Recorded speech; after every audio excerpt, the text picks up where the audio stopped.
Night raid. At 1:30 a.m., an SUV rolled to a silent stop near the deserted supermarket warehouse. Four figures slipped out of the vehicle, armed with machetes and iron rods. In the moonlight, their silhouettes looked more like predators than men. At the front was Hua Zi, his bald head reflecting faintly under the street lamp. "It's the dead of night," he muttered with a twisted grin. "They're probably all asleep inside." He turned to his crew, his voice low but filled with excitement. "Let's do this in one go. Kill all the men. As for the women," he chuckled darkly. The others followed with wicked laughter. This was what the apocalypse meant to them. No rules, no law, just survival and indulgence. "Wu Jiangwo is too soft," Hua Zi spat. "Clinging to order won't get you far in this world." "Let's move," he growled. "Take care of business fast. The rest of the night's for pleasure." He led the way forward, footsteps silent but deadly. Inside the warehouse, Wang Ran was wide awake. He had just finished another late-night session with the girls and was headed to the freezer for a bottle of cold beer, one of the last luxuries in a world gone mad. As he passed the surveillance monitor, a motion alert blinked on screen. He glanced at it. "Huh, Hua Zi," he murmured with a smirk. That shiny bald head was impossible to miss. "I knew you'd pull something like this," Wang Ran muttered. "Too bad you're predictable." Behind him, Su Xiaoyu stepped forward, eyes burning with anticipation. "Master, should I handle them?" Wang Ran waved her off. "Nah, I need to take a piss anyway." With a beer in one hand and his sword in the other, he opened the warehouse door and strolled outside, calm as a midnight breeze. The raiders had just started discussing how to break into the warehouse when the door creaked open. Wang Ran stepped out casually, sipping his beer.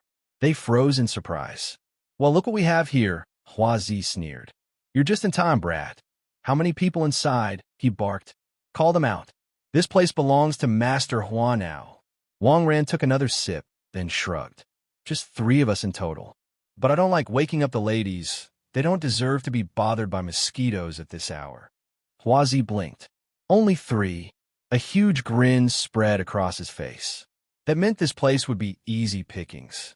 A warehouse full of supplies, 2 stunning women, and now cold beer? "Kid, surrender now," Hua Zi laughed. "Maybe I'll even let you be my sidekick once I've had my fun." He eyed the beer in Wang Ran's hand. "That cold beer looks mighty fine. You want a beer?" Wang Ran asked, walking forward with a smile. "Sure, I'll get you one." "Hell yeah." Hua Zi beamed. "1 sip and I'll feel human again." "Here." Wang Ran raised the bottle. "This one's for you." Without warning, he slammed the beer bottle against Hua Zi's head. Crack. Glass exploded. Hua Zi stumbled back, blood trickling down his scalp. "Boss," one of his men shouted. He hit Brother Hua. "Get him." 3 attackers lunged forward. Wang Ran didn't flinch. He calmly drew his sword and raised it with both hands. Shing. Slash. The man in front, Gang Zi, was sliced clean through at the waist. His upper half toppled forward, eyes wide with disbelief. He never even had time to scream. The other 2 froze for a heartbeat, then charged. Slash. Slash. 2 clean strokes. 2 heads hit the ground. Their necks spurted blood like fountains. All that remained was Hua Zi, clutching his bleeding head in horror. His machete slipped from his trembling fingers. He stared at the carnage, at the blood pooling beneath his comrades. Now he understood. Wang Ran wasn't just lucky or crazy. He was lethal. Even 10 more of them wouldn't have stood a chance. "Be big, brother." Hua Zi dropped to his knees, forehead to the ground. "I was wrong. I didn't know who I was messing with. Please spare me." His head wound was gaping, blood drenching his face. It looked like a smashed watermelon. Wang Ran stepped forward, gaze cold. "I don't mind people coming after my stash," he said. "It's the end of the world. Temptation's natural. But the way you looked at my women," his eyes narrowed. "That's something I don't forgive." Still, he gave a crooked smile. "Lucky for you. I'm feeling generous tonight. I'll give you a chance." In one clean swing, he sliced off both of Hua Zi's legs at the knees. "Aya!" Hua Zi bit his tongue to suppress the scream, panic flaring in his eyes. Wang Ran leaned down. "Crawl. If you make it to the car, you live. I won't chase." Then, as if remembering something, Wang Ran pulled a Bluetooth speaker from his pocket. Huazi's face turned pale. What are you doing? Wang Ran tapped his phone. Loud music suddenly blared from the speaker, echoing through the quiet night. Zombies in the nearby streets turned their heads. You bastard! You tricked me! Huazi growled, his voice trembling. Wang Ran chuckled, tossing the speaker a few feet away. Yup, bite me. Then he turned around and walked leisurely back toward the warehouse. Good luck. Now alone and legless, Huazi faced a cruel dilemma. The speaker blared nearby, attracting more and more zombies by the second. To disable the speaker, he'd have to crawl toward it, wasting precious time. Or he could try to crawl toward the SUV and escape. But the two were in opposite directions. He had to choose. Heart pounding, Huazi gritted his teeth and began dragging himself toward the car. His hands scraped against the gravel, leaving a trail of blood. He was halfway there when he heard it. RRRGH. Zombies. Dozens of them. Drawn by the noise, they descended like moths to a flame. By the time Huazi turned his head, it was already too late. He was surrounded. The music kept playing, its rhythm ironically cheerful, as screams were drowned by hungry moans. It was less of a battle and more of a feast.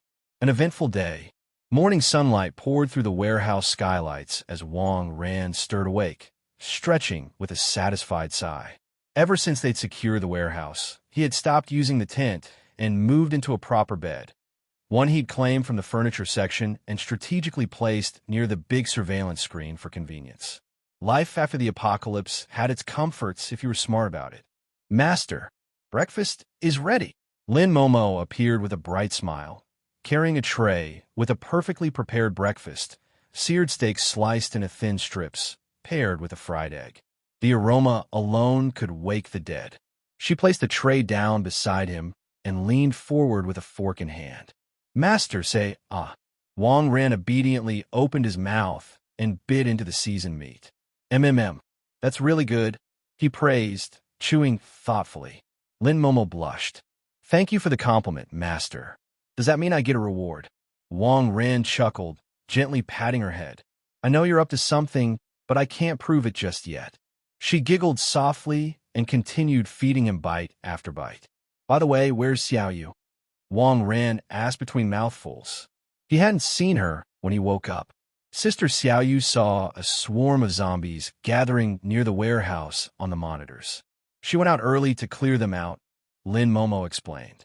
Ah, you two are really hard-working. Wang Ran stretched again, cracking his neck. No wonder my waist isn't sore anymore, he thought. After all the training the past 2 days, I might actually be stronger. Lin Momo finished feeding him and stood to collect the dishes. I'll go wash. Before she could finish, Wang Ran gently tugged her back down. And Master? What are you? She didn't have to finish the sentence. She already knew the answer. The tray hit the floor. The blankets rolled up. Another energetic morning had begun.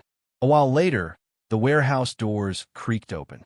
Su Xiaoyu returned, wiping zombie blood from her blade. She walked in, spotted the scene, and froze, hands on her hips. Really? I've been out there cleaning up zombies while you two. Her narrowed eyes locked onto the bed. Wang Ran gave her a sheepish grin. Lin Momo peeked out from under a pillow and quickly offered. Sister Xiaoyu, Master said you did great and that he wanted to reward you. Su Xiaoyu's expression twitched. Despite her pout, her eyes sparkled. Reward me, huh? She tried to sound annoyed, but her voice betrayed her amusement. Girls, even zombie girls, needed attention and affection. Come on in, Wang Ran said, waving her over. While it's still warm. Su Xiaoyu didn't hesitate. Yes, it was going to be another eventful day. Later that afternoon, after a very thorough reward session, Wang Ran lounged against a cushion, enjoying lunch fed to him by Lin Momo. Train, eat, train again, repeat. He was practically living the life of a pampered, post-apocalyptic prince. That peace didn't last long. The surveillance screen flashed. A group was approaching. Wu Jiangwo and his men had arrived. Time for business. Outside the warehouse, Wu Jiangwo stepped out of the vehicle, eyes narrowing as he scanned the area. That's Huazi's car, he muttered. So he did come here last night. Think they succeeded? One of his men asked. Wu Jiangwo let out a heavy sigh. Think about it. Whoever's controlling this warehouse isn't weak. Even if we all came together, I doubt we could take it by force. He glanced at the warehouse's fortified structure, his expression grim. The world may have collapsed, but there are still rules. Huazi broke them. He might have cost us more than his own life. They began unloading barrels of diesel and gasoline, today's offering in trade. Boss, look at all the zombie corpses, someone muttered, shocked. There weren't this many yesterday. These look fresh. Wu Jiangwo scanned the battlefield. Over 200 bodies were strewn across the ground. If it were us, we'd struggle to kill this many in a day, he said, awe creeping into his voice. Now do you understand why I told you not to mess with this place? His men nodded, fear now replacing any earlier arrogance. Wait, boss. That's Gang Z, someone pointed. A cleanly severed upper torso lay among the corpses. Damn, Wu Jiangwo muttered, examining the wound. That's not just a kill, it's surgical. Cut in half in one stroke. He remembered the young man he'd seen before with his sword on his hip. So he wasn't just carrying it for show.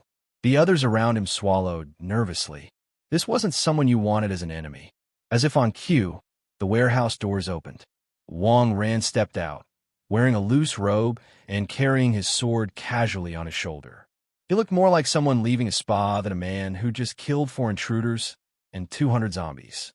Wu Jiangwo stepped forward and bowed slightly. Brother, he said respectfully, I just learned that a few fools under my command caused trouble here last night. He struck his chest with a closed fist. That's on me. I sincerely apologize. As compensation, we'll give you half of today's fuel free of charge. Wang Ran nodded. Since you've acknowledged it and made amends, I accept.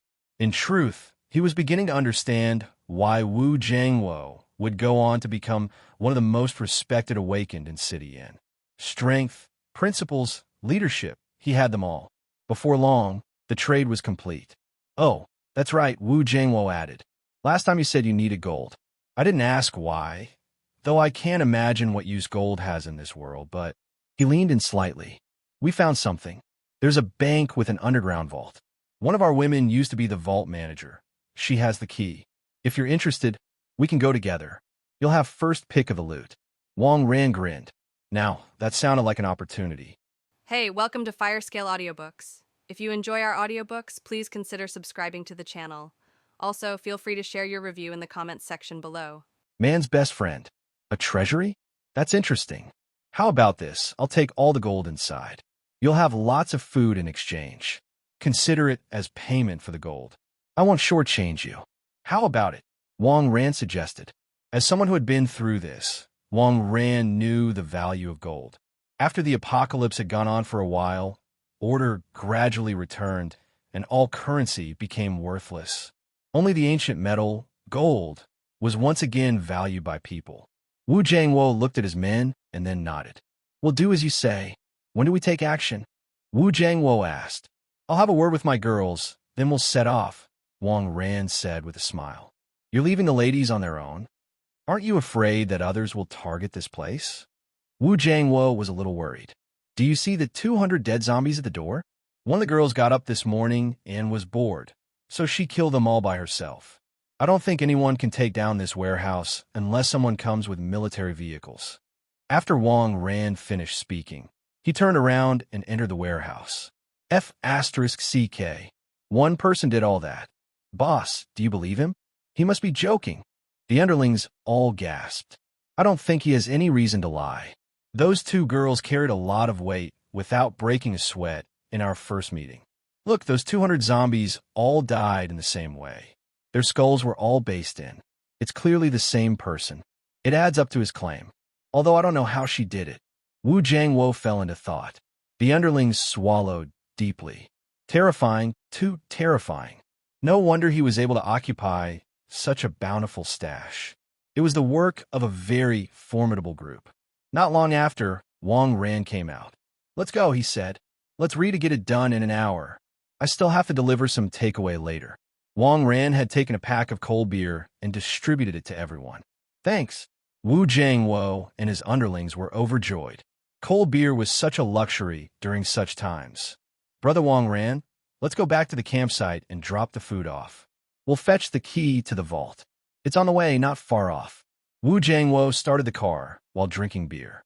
In this day and age, there are no traffic police looking out for drunk driving. This much alcohol would not impair him. Wang Ran followed them to a school. There were some scattered zombies wandering around the school. Obviously, they had just walked in. The defenses were adequate. Around it, a large number of barriers and seats had been piled up to form a barrier, leaving only a small passage. There were also 4 strong men standing guard at the entrance of the passage. I used to serve in the army, so I have some experience. I used local materials to set this up. Don't laugh, Wu Jiangwo said with a smile. With this setup, there shouldn't be any problems for the next fortnight, Wang Ran muttered. Fortnight? Why a fortnight? Wu Jiangwo did not understand. I've seen some things. Just trust me. Don't ever stop improving on your fortifications. Mutated zombies were going to make their appearance soon. Although these early mutations were not very strong, each would still take a dozen people to bring down. If they grew complacent, they were bound to suffer heavy losses. Wu Jiangwo and his men carried the food into the stadium. Wang Ran waited at the entrance. He had nothing to do, so he looked around the stadium. He did not like the location of this base. It could temporarily shelter them from the wind and rain and keep some zombies out. However, it was located in the center of the city. There were many residential areas around. The more residential areas there were, the more people there were, and the more zombies there were.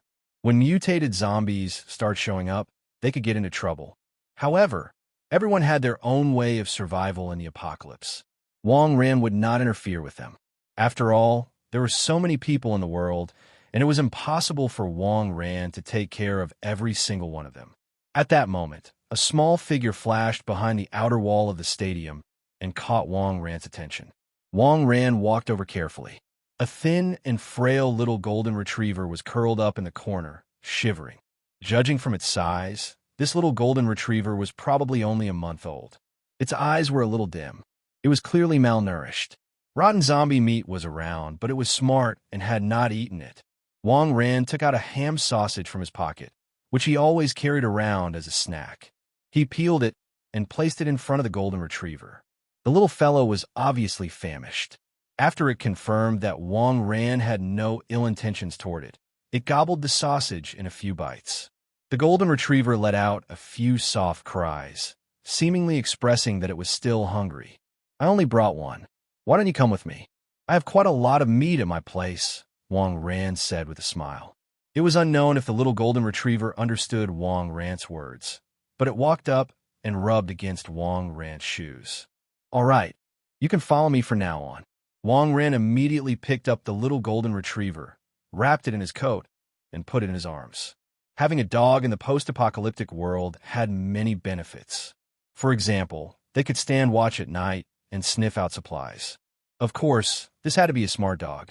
If it was a certain Malamute, its owner may not have long to live. Not long after, Wu Jiangwo came out. This time, he brought a few more people, a total of 7 people. They were all equipped with hammers, maces, steel pipes, and other bludgeoning weapons. It seemed that they attached great importance to the operation of the vault. Let's go, Brother Wang Ran.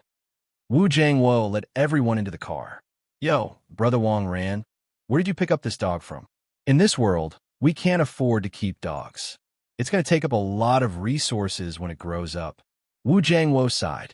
It was pleasing to the eye, so I picked it up. I don't lack food. Wang Ran smiled. That's true. There are quite a number of large supermarkets in the city. Yours seems to be the most secure. I've been to other supermarkets. Some of them are barely even standing. Wu Jiangwo sighed. Wang Ran smiled wordlessly. His warehouse had been surrounded by over 1,000 zombies. Su Xiaoyu would only clear the ones closest to the warehouse door. There were still many zombies wandering around the periphery. Most people wouldn't dare to have any ideas about this warehouse under such circumstances. Of course, with the passage of time and the gradual depletion of resources, people would grow more desperate and take bigger risks. Therefore, after the food with short shelf lives have run out, Wang Ran would prepare to make a move. deep underground. After a few minutes of driving, the group arrived at the entrance of a bank. The bank was the largest bank in the city and one of the few banks that had a dedicated underground vault. Even though it was the end of the world, it was still standing firm. The treasury and the gold vault were all firmly locked. Without the key, no one would have the tools to break in. Let's go. We've been here once. It shouldn't be very dangerous, Wu Jiangwo said as he got out of the car. The group lifted the anti-theft curtain and entered the bank. The interior of the bank was dim, and it was very quiet.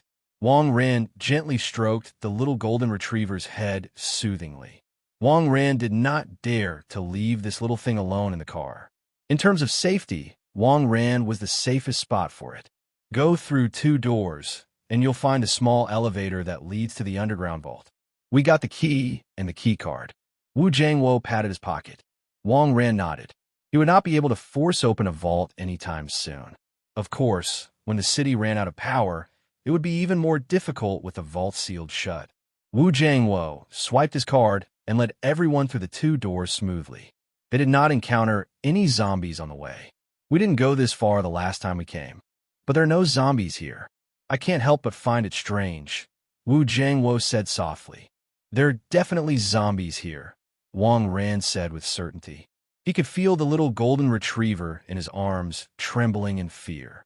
Animal instincts were never wrong. As soon as the little golden retriever entered, it began to tremble, which meant that there was definitely a problem here. However, this little fellow was also quite obedient. Although it was afraid, it did not call out once. Brother Wang Ran, you're definitely more experienced than me with this. Please take the lead. Everyone, stay alert. Wu Jiangwo reminded them softly. At that moment, one of the underlings accidentally kicked a flashlight. In the quiet environment, it was particularly loud. Everyone stopped in their tracks and observed their surroundings. Nothing happened. If there were any zombies, they would have pounced on us. Unless, Wu Jiangwo frowned. Unless the zombies are down there. Wang Ran pointed at the floor. There shouldn't be any danger on this floor. Those zombies were probably bank staff who took the elevator and hid down below after the zombie outbreak. Judging from the current situation, there should be no living people down there. They would not be able to determine how many zombies were down there. Let's go, we'll have to head down. Wang Ran went over and pressed the elevator button. For the sake of security, this was the only elevator that could lead to the bank's vault. The elevator slowly rose up to their level. The tension in the hearts of Wu Jiangwo and the others kept increasing as the elevator slowly went up. Everyone pointed their weapons at the elevator door. Ding, ding. The sound of the elevator arriving made Wu Jiangwo and his people tremble. Then the elevator door slowly opened. It was empty inside. There was a long trail of blood on the floor of the elevator, but other than that, the elevator looked quite normal. This blood stain is so strange and telling. Wu Jiangwo frowned. Someone was hiding in the elevator, trying to escape. Something dragged the unfortunate soul out before that could happen. There are no bloodstains on the ground of our floor. This means that everything happened downstairs. There are indeed zombies down there. Be careful, everyone. After saying that, Wang Ran took the lead and walked into the elevator. The others hesitated for a moment before following suit. The elevator door slowly closed, and it began to descend. Going down was much more nerve-wracking than waiting for the elevator to come up. The space in the elevator was only so limited. If something happened, there would be no place to run. In addition, the unknown was the most terrifying. No one knew what would happen when the elevator door opened. The fluorescent light in the elevator flickered, making a crackling sound. A young man with long hair shivered in fear. Ha! Lin Hua, are you cultured people also timid? A brawny man laughed. I'm just an ordinary person. Isn't it normal to be afraid? Lin Hua was a primary school teacher, and he was indeed a little scrawny. Wu Jiangwo would not have brought him out if not for the fact that Hua Zi and the other 3 had gone to Wang Ran to end themselves, resulting in a shortage of manpower. If you really encounter danger later, don't wet yourself. The burly man joked. The tense atmosphere in the elevator eased up because of the conversation between the two. Boom! The elevator stopped. Everyone grew wary again. All the weapons were pointed outside in unison. Ding! Ding! With a crisp sound, the elevator door slowly opened. It was dark ahead. A gust of cold wind blew in their faces. Everyone felt their hair stand on end. The little golden retriever in Wang Ran's arms trembled even more. Everyone be careful. Danger is definitely close by. Wang Ran held his sword in one hand and the flashlight in the other. He walked in front. The others followed closely behind under Wu Jiangwo's lead. It was a long passage.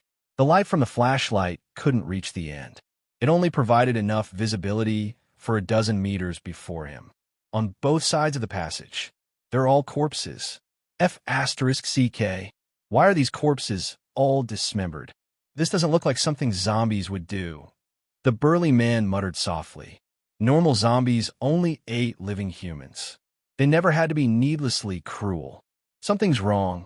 Some of the corpses were dismembered when they were already zombies. This is definitely not done by ordinary zombies.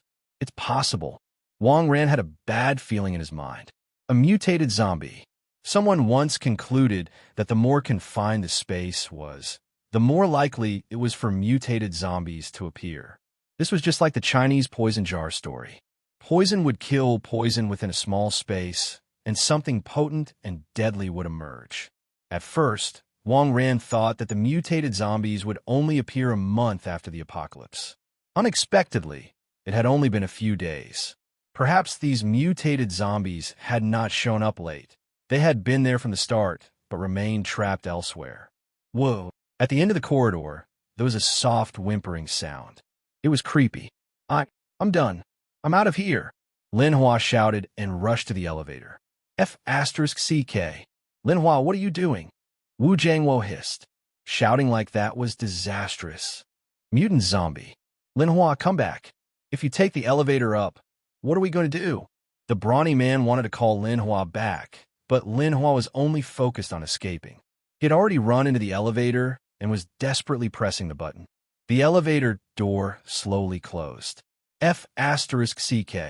The burly man cursed softly. Don't worry about it. Let's go. Just kill whatever you can find.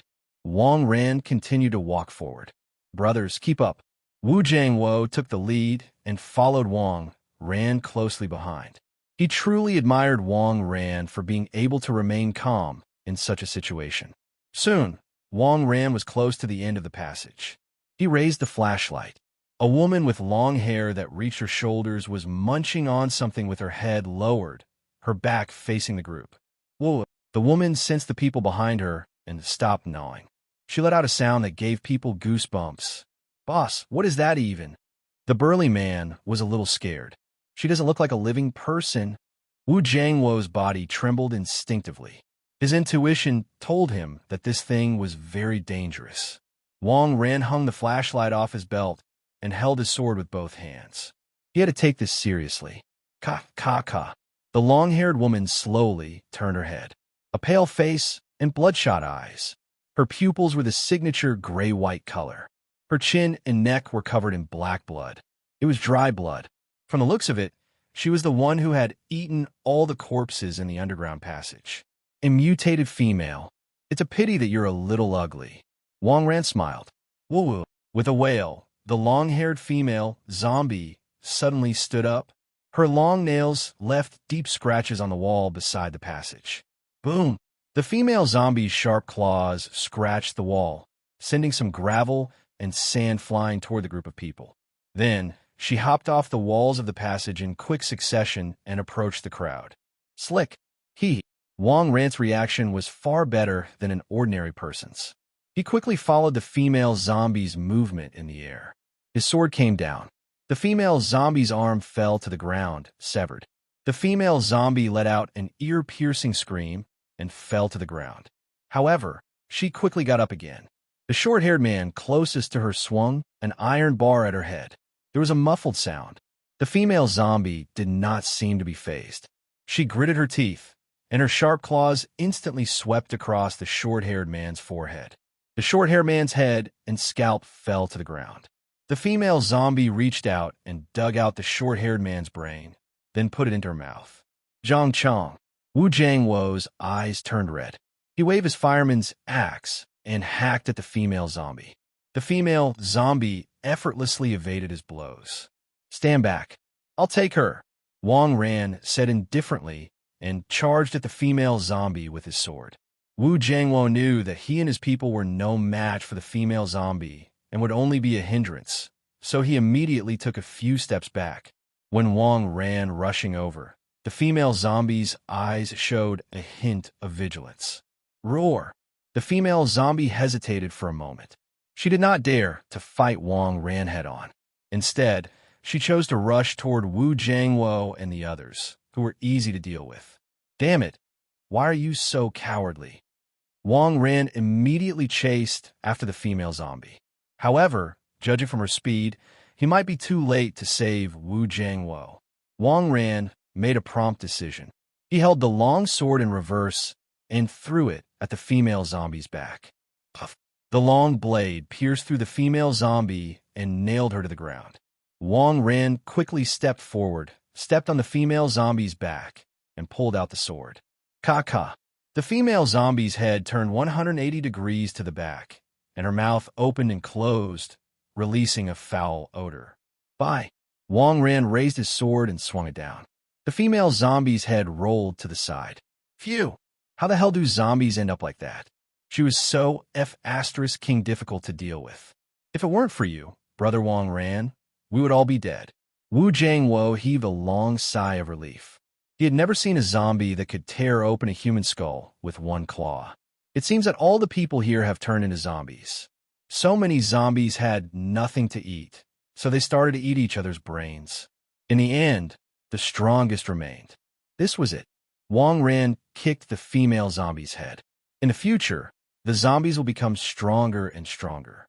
All of you should get ready as soon as possible. Your base will not hold for long. Wang Ran reminded him. "I greatly appreciate the advice. Let's continue.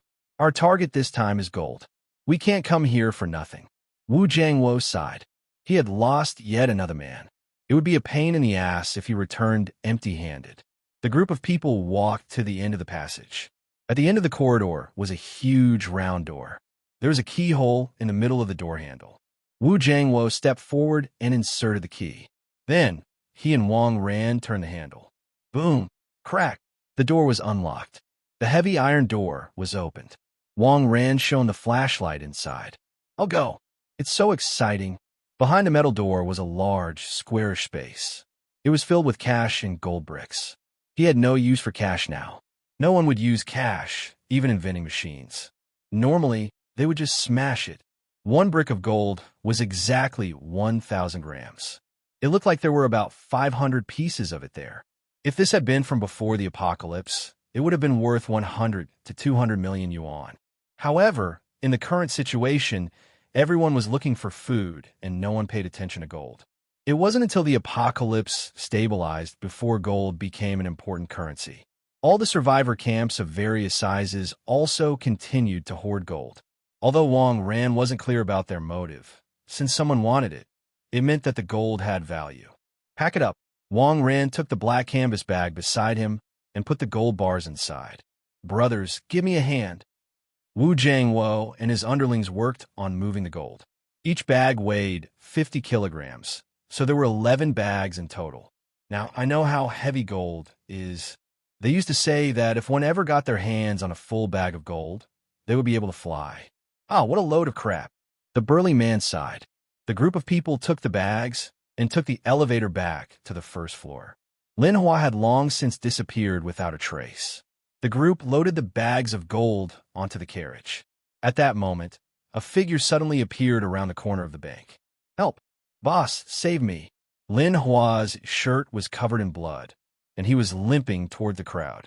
Behind him were 3 or 4 zombies. King Hell, Lin Hua, you almost got us killed.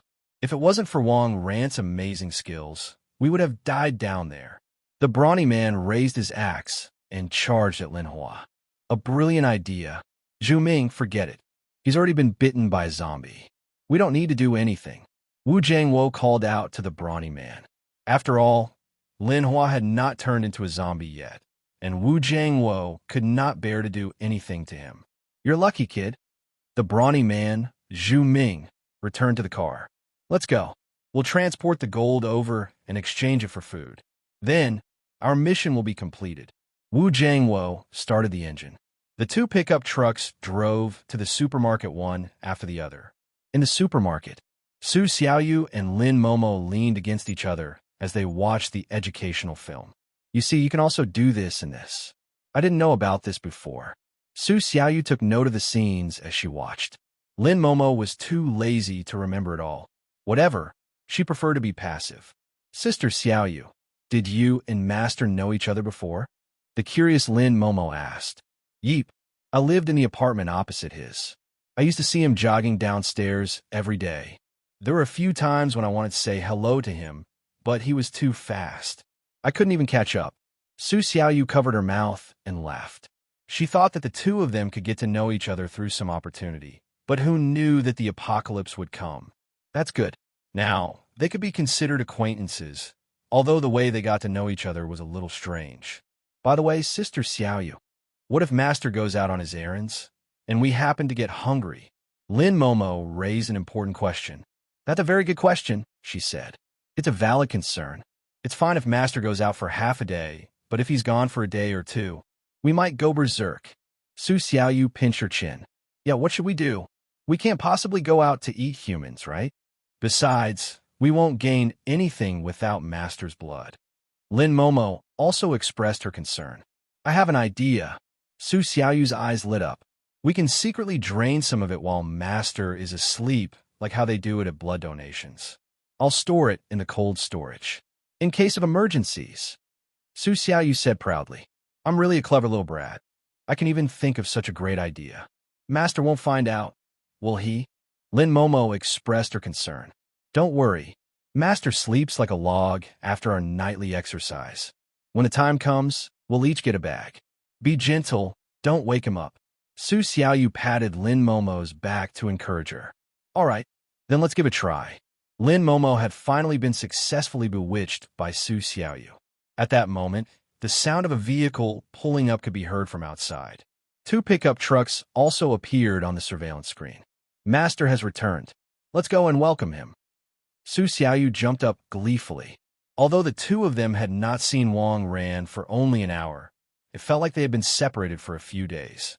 They missed him very much. Su Xiaoyu opened the door, and the two girls punched and kicked at the zombies along the way. After blowing up a few zombies, they rushed to the front of the pickup. Master! Su Xiaoyu threw herself into Wang Ran's arms. Awu! The little golden retriever cried out, as if she had been woken up, expressing her dissatisfaction. Master, you've even brought a little fellow back. So cute. Su Xiaoyu took the golden retriever in her arms. Master, I want a hug too. Lin Momo immediately threw herself into Wang Ran's arms. It was a completely different sensation. After all, this one had significantly larger double airbags. All right, let's get these bags in first. Wang Ran pointed at the bag of gold in the back seat of the pickup. Yes, the two girls carried two bags in each hand and carried them to the warehouse easily. Oh my God, how are those girls so strong? The brawny man, Zhu Ming, was stunned. They did not even seem to be struggling. It was terrifying, too terrifying.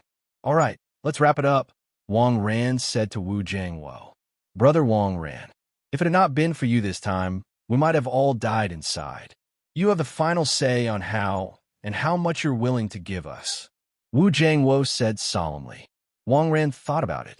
There was a total of more than 500 kilograms of gold. Splitting it in half would be 250 kilograms. According to the exchange rate he had posted online, he could get at least 2,500 pounds of food.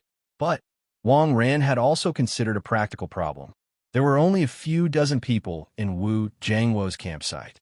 It was impossible for them to finish all the food given to them within the shelf life. Let's do it this way. I'll give you 1,000 pounds of food. I'll add in 10 boxes of milk, 5 boxes of beer, and 1 box of laoganma. The shelf life of food is only about 10 days. Don't save it. Finish it as soon as you can, Wang Ran said, after thinking for a while. Wu Jiangwo's eyes lit up. This was much more than he had imagined. On this trip, although they had provided the key, It was Wang Ran's strength that allowed them to even take a single gold bar. If anything, they were bound for certain doom there. 500 pounds of food would have been great. Who knew that he would be willing to give 1,000 pounds? It even came with some beer and Lao Gan Ma. It was a great deal. His brothers had taken the risk to search for supplies. If only they could go back and have a sip of beer, it was worth it. Brother Wang Ran, you're too generous. I'm a little embarrassed. Wu Jiangwo scratched the back of his head and said, Then, should I have it? Wang Ran joked. No need, no need. We'll do as you say. Wu Jiangwo grinned broadly. You guys clear the road. I'll arrange for people to move the things out. After Wang Ran finished repeating, he took the remaining bags of gold and went back to the warehouse. Brothers, clear the way. Wu Jiangwo and his men began to clear out the wandering zombies nearby. They might not be able to defeat the mutant zombies, but these regular zombies were easy to deal with. Soon, Lin Momo came out of the warehouse with a forklift. As an intern, she had learned how to operate this thing. Next, everyone began to move the goods into the truck. 1,000 pounds was not a small number. 2 pickup trucks could not fit them all. In the end, he provided them with another 2 small vans. That's enough, Brother Wang Ran. You're a saint. If you need anything in the future, feel free to contact me. Wu Jiangwo looked satisfied. After this trip, the people in the camp would no longer need to save on food. Take one of these as a memento. Wang Ran threw a gold brick into Wu Jiangwo's arms. They had risked their lives to accompany him into the vault, so they should have some souvenirs. All right, I hope we'll meet again in the future. Brothers, let's return. Under Wu Jiangwo's command, the convoy drove toward their campsite in a grandiose manner. I heard that you can bite into gold. Is that true? Wu Jiangwo put the gold brick in his mouth and bit down on it. He really managed to leave a mark. Boss, aren't you afraid of getting gold stuck in your teeth and swallowing it? The brawny man, Zhu Ming, said with a smile. What's there to be afraid of? There's no need to be concerned about hygiene in this day and age. Wu Jiangwo remained unconcerned. He had no idea how long more he could survive in this world. So what was the point of thinking so much? Take out. Let's go. Come with me to your new home. Wang Ran brought the little golden retriever back to the warehouse. Master, what's the name of this little dog? Su Xiaoyu asked. I haven't given it a name yet. Let's take a look at the gender first. It's a female. Then let's give it a gentler name, Chui Hua. Wang Ran said. That doesn't sound easy on the ears. Why don't you call her Xiao Jin? Su Xiaoyu immediately rejected Wang Ran's suggestion. Although the name was simple, it was appropriate. The little golden retriever barked a few times to show her agreement. Momo, I'll leave the matter of its food to you in the future. Don't save the meat in the warehouse. I can't finish it all by myself anyway, Wang Ran ordered her. Master, she's too young. She can't eat meat. I've seen dog food in the warehouse. You can feed her puppy food first and occasionally cook some bone soup. Lin Momo was more familiar with pets. If Wang Ran had been left to give it such a heavy diet, it would have taken a toll on its health. All right, I still have to go out to deliver some takeaway later. Help me prepare 500 pounds of food. Wang Ran made a rough estimate. It was already 2 in the afternoon, so he should be able to deliver about 500 pounds today. Yes, master. But we're all a little hungry, Su Xiaoyu and Lin Momo said, smiles on their faces. There's no time. Just take some red wine. Wang Ran extended his hand. Fortunately, he had some natural regeneration, or his finger would have been long gnawed off. Su Xiaoyu and Lin Momo each took a finger and started sucking. Xiao Jing, who was at the side, was stunned for a moment. Then it followed suit and bit Wang Ran's finger. Whoa, what the? Why are you also? Go, go, go. Wang Ran pushed Xiao Jing to the side. Xiao Jing licked the blood on its teeth and swallowed it. A surge of energy began to expand in its body. Not long after, Su Xiaoyu and Lin Momo let go of Wang Ran's fingers, satisfied. All right, go and prepare the food. And get the little one some lunch. I think she's famished. Wang Ran sucked on his finger. Su Xiaoyu and Lin Momo nodded and went to work. Wang Ran logged into the forum, noted down the addresses, and wrote it down in his notebook. Today, he would first travel east and take a look at East Lake Island. Very quickly, Everything was prepared. "Master, can I come with you?" Su Xiaoyu asked. "You two should stay and look after the base. Momo isn't strong enough yet. I'm worried about her being left alone. I'll be back after I'm done. You guys, stop watching those kinds of film and watch some historical epics or documentaries." Wang Ran ordered. Su Xiaoyu and Lin Momo lowered their heads in shame. It couldn't be helped. They were all newbies and didn't have any skills. If they just went hard at it like animals, it wasn't bad, but it was getting a little old. "Help me move my things out. I still need to get a car." "Little fellow, don't follow me out," Wang Ran said to Xiao Jing. It was as if Xiao Jing understood what he was saying. It lay on the ground without moving. It was also possible that it was just too full. The three of them procured a cart to move the food out. Wang Ran searched the roadside and finally chose an MPV. Although there was a portion next to it, it could not carry the goods. The MPV was sufficiently powerful and spacious. The two girls helped to move the food into the car. "Master, come back soon." Su Xiaoyu gave Wang Ran a kiss on the cheek. "I'm here too. I'm here too." Lin Momo kissed him on the other side. Wang Ran sighed in his heart. Fortunately, he only had 2 female zombie followers. If there were more than 10 of them, it would be really difficult to leave the base. No, if there were more than 10 of them, he would never leave again. Just the daily feeding would be enough to cripple him. "Go on then, do come back early. You guys should head back in too. When I'm not around, lure a few dozen zombies to the door to prevent others from having any thoughts about the warehouse." Wang Ran gave him some instructions and then set off in his MPV. The first address was not far off. It was a shop at the entrance of an old community. As for why the shops in the old neighborhood harbored so much gold, Wang Ran was too lazy to think about it. It could also simply be their meeting point. Very quickly, Wang Ran arrived at his destination. To be honest, the road in front of the old community was very narrow, and there were many cars parked along the way. Fortunately, Wang Ran was not terrible at driving, so he managed to make his way through. When he arrived at the shop's entrance, Wang Ran stuck his head out to take a look. It turned out to be a gold shop. No wonder there was gold. Wang Ran pulled the brakes and stopped the car. He had to deal with the zombies that he had attracted. However, the zombies in this old neighborhood seemed to be older.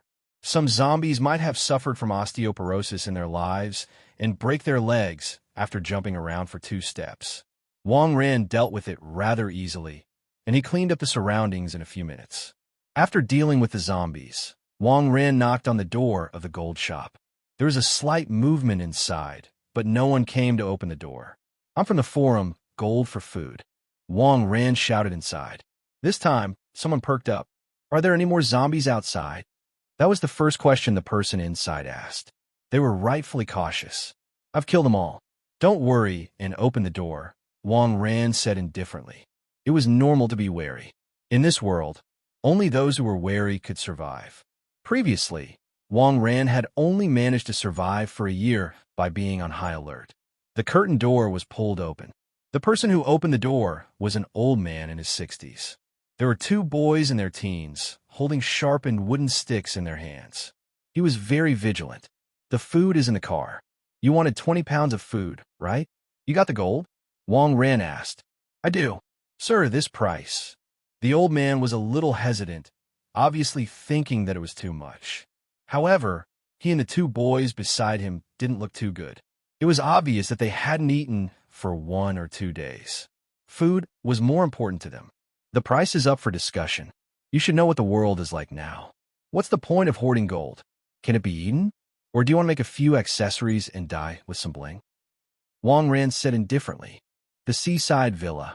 The old man was stunned for a moment, but he quickly accepted the situation. "All right, let's do it.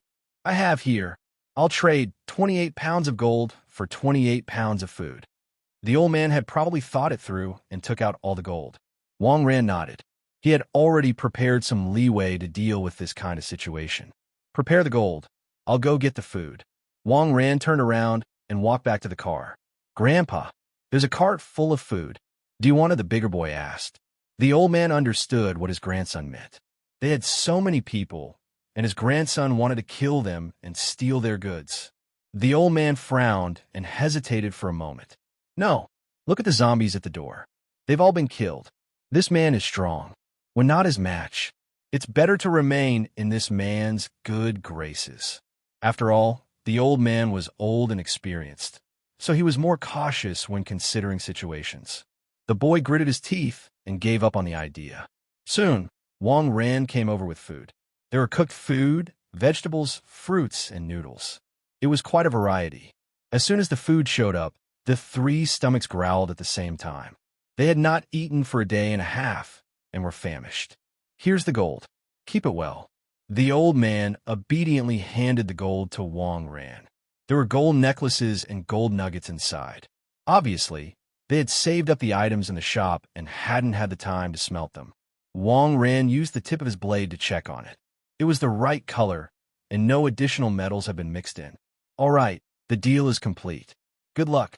Wang Ran put the gold into his black bag. By the way, if you want to kill someone, it's best not to show it on your face. I can read you like a book. Wang Ran turned around and reminded the older boy. As someone who had survived the apocalypse for a year, Wang Ran was a veteran. In addition, the boy was brash and naive, so Wang Ran could tell at a glance. The boy trembled. Did he see through my intention to kill him? He's not nervous at all. Is it how confident he is in his strength? The boy was so scared that he was instantly drenched in sweat. Fortunately, he had given up on that idea just now. Otherwise, he might have ended up like those zombies out there. The old man quickly pulled down the curtain door. With 28 pounds of food, the three of them could survive for at least another 10 days. As for what followed, he could only leave it to fate. Wang Ran returned to the MPV and continued to drive to the next target. The next target was an old warehouse in the city. Wang Ran sensed something wrong when he got close. This warehouse was poorly guarded. It was unlikely that any survivors would choose this place to survive. On the other hand, the dormitory building nearby was a far safer ground. So, the person who left this address. This was a problem. Sure enough, as soon as Wang Ran's car stopped, 5 men with firemen's axes in their hands appeared around him. They were all wearing helmets and blue overalls. They seemed to be the workers nearby. Supervisor, someone really showed up with food. It looks like it's filled to the brim, one of the workers said with a smile. Ha ha, I didn't expect this either. I don't have to worry about food now. I'm already sick of eating those shriveled buns. The leader was a middle-aged man with a beer belly. He was probably their supervisor. In the early days of the apocalypse, most small groups would still maintain their pre-apocalyptic organizational structure. A supervisor was still a supervisor. However, things would be different after a while. Only those who were capable and ruthless enough could be the boss. This trash-like beer belly, it wouldn't take long for him to be kicked down by his men. What's wrong? Are you guys trying to rob me? Wang Ran was amused. He had not expected to encounter such a situation on his second delivery order. Brat, you're being too harsh if you say that we're robbing you. Come, have a smoke and put the things down. Let's just treat it as the beginning of a long friendship. The supervisor took out a cigarette and threw it to Wang Ran. Wang Ran smiled, drew his sword, and cut the cigarette in the air into 2. The 5 workers were stunned. This was a tough nut to crack. Supervisor, we outnumber him. What are you afraid of? A dark-skinned worker shouted. He was not only trying to oppress Wang Ran with his aura, but also to boost his courage. The worker's words reminded the supervisor. They had more people. Kid, no matter how good you are, can you handle the 5 of us? Just drop it. Everyone, save your strength. If you really force us to fight and you end up getting hurt, wouldn't that make things difficult? The supervisor threatened him. Who said? I'm outnumbered. Wang Ran smiled and directly turned on the car speaker on the MPV. It was not the best quality, but it was definitely loud. The boundless horizon is my love. A divine tune reverberated through the abandoned warehouse. The zombies outside heard the noise and started to group up. Are you crazy? You can't beat us, so you want to die with us? The supervisor's voice was filled with panic. Zombies were coming in from all directions. The 5 of them were doomed. Who said I can't beat you guys? I'm just feeling lazy. I can't be bothered to deal with trash like you guys myself. Wang Ran got into the car and turned off the audio. He had already attracted several zombies. If he attracted more of them, it would take more effort to get out. Supervisor, he's leaving. The dark-skinned worker pointed at the MPV. Boom! With the roar of an engine, the MPV sped up and crashed into the exit. After knocking down 3 to 5 zombies that were blocking the road, Wang Ran successfully drove away from the place. As for the 5 workers and dozens of zombies in the abandoned warehouse, they were no longer his concern. Wang Ran drove to his next target as he heard the screams from afar. The next few orders went smoothly. He did not encounter any further obstacles. More than half of the food in the car had been exchanged. In the end, all that was left was the seaside villa area next to East Lake Island. The last 2 clients were both in that neighborhood. Wang Ran drove along the seaside road for more than 10 minutes before he arrived at the villa. The gate of the villa was tightly shut, and there were many roadblocks outside. It was obvious that they had spent a lot of effort to take preventive measures. The villas of the rich were indeed different. Even in the apocalypse, he could enjoy this level of property service. Who are you? What are you doing here? 2 uniformed security guards with motorcycle helmets walked out of the guardhouse with long sticks in their hands. Delivery. The delivery man. Someone ordered takeaway. Wang Ran stuck his head out of the car and said, "Takeout? You can still order takeaway in this world?" The younger security guard was confused. "The owners of Block 2 and 18. You'll know if you contact them and ask them yourself." Wang Ran looked at his notebook. "Wait a moment." The older security guard took out a walkie-talkie and confirmed the situation. "Is your neighborhood really that professional?" While Wang Ran was waiting, he handed a cucumber to the younger security guard. "Of course, our neighborhood is the most luxurious in the city. The property fees alone are 100,000 yuan per household every year. Our security measures and whatnot were already the best in the country, even before the apocalypse. Our 50-man security team can basically guarantee that no zombies can sneak in from the outside. We will check the residential area regularly to prevent any internal residents from turning into zombies." The young security guard explained proudly. After that, he took a bite of the cucumber. It was delicious. "But you guys are so enclosed. Do you have enough supplies inside?" Wang Ran asked. He had his eyes on this neighborhood. Since the people inside were all rich, there must be a lot of gold. Instead of running around the city, it was better to work with the community of this villa. Besides, who has the supplies these days? Our property management was the only one who gave back to the residents a while ago.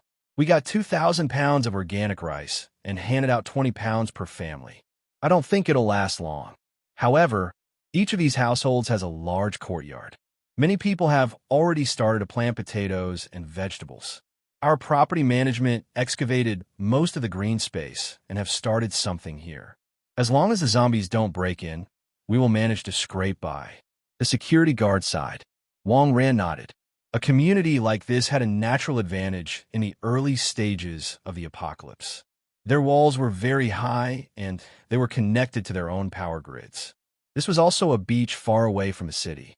There weren't many zombies to begin with, and the scattered zombies would not be able to climb over the wall. As long as the people inside didn't seek death, it would be a relatively safe space. "I've talked to the tenants.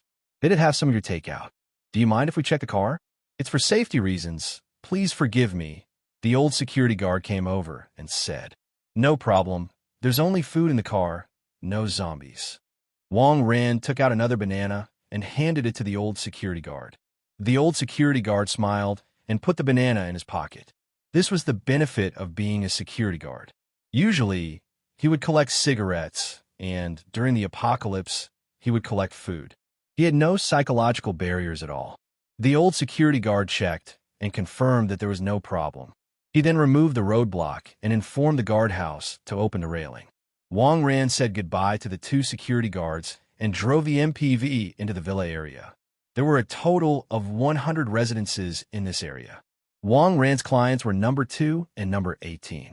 After following the direction signs, Wang Ran drove to number 18. It was just as the security guard had said. Each of them had a large courtyard. Each unit would cost at least tens of millions. Wang Ran parked his car and rang the doorbell. Not long after, a middle-aged woman in a nightgown came out. She was holding a vegetable knife in her hand and seemed to be quite vigilant. "You're the one on the forum who said you could deliver us food?" The middle-aged woman was quite surprised when she saw Wang Ran actually showing up. She had only left this message when she saw this post by accident while browsing the forum. He didn't expect the other party to really send food to his door. Could it be that the outside world wasn't as chaotic as the forums made it out to be? You said you wanted 50 pounds, right? Wang Ran asked. That's right. 11 pounds of gold in exchange for 50 pounds of food. The middle-aged woman nodded. From her tone, it was as if she was just going out to buy groceries. It seemed that rich people were different. The things are in the car. If you bring the gold over, you can have them. Wang Ran opened the carriage and showed it to the middle-aged woman. At that moment, a strange sound came from a house. One of them seemed to be the sound of iron chains. Oh, that's my dog. I was worried about leaving it in the yard, so I locked it in the house. The middle-aged woman explained in a panic. I'll go get the gold. Wait a moment, the middle-aged woman said as she entered the house. The sound of the chains soon disappeared. After a while, the middle-aged woman came out with a small leather suitcase. These are gold bars issued by the bank.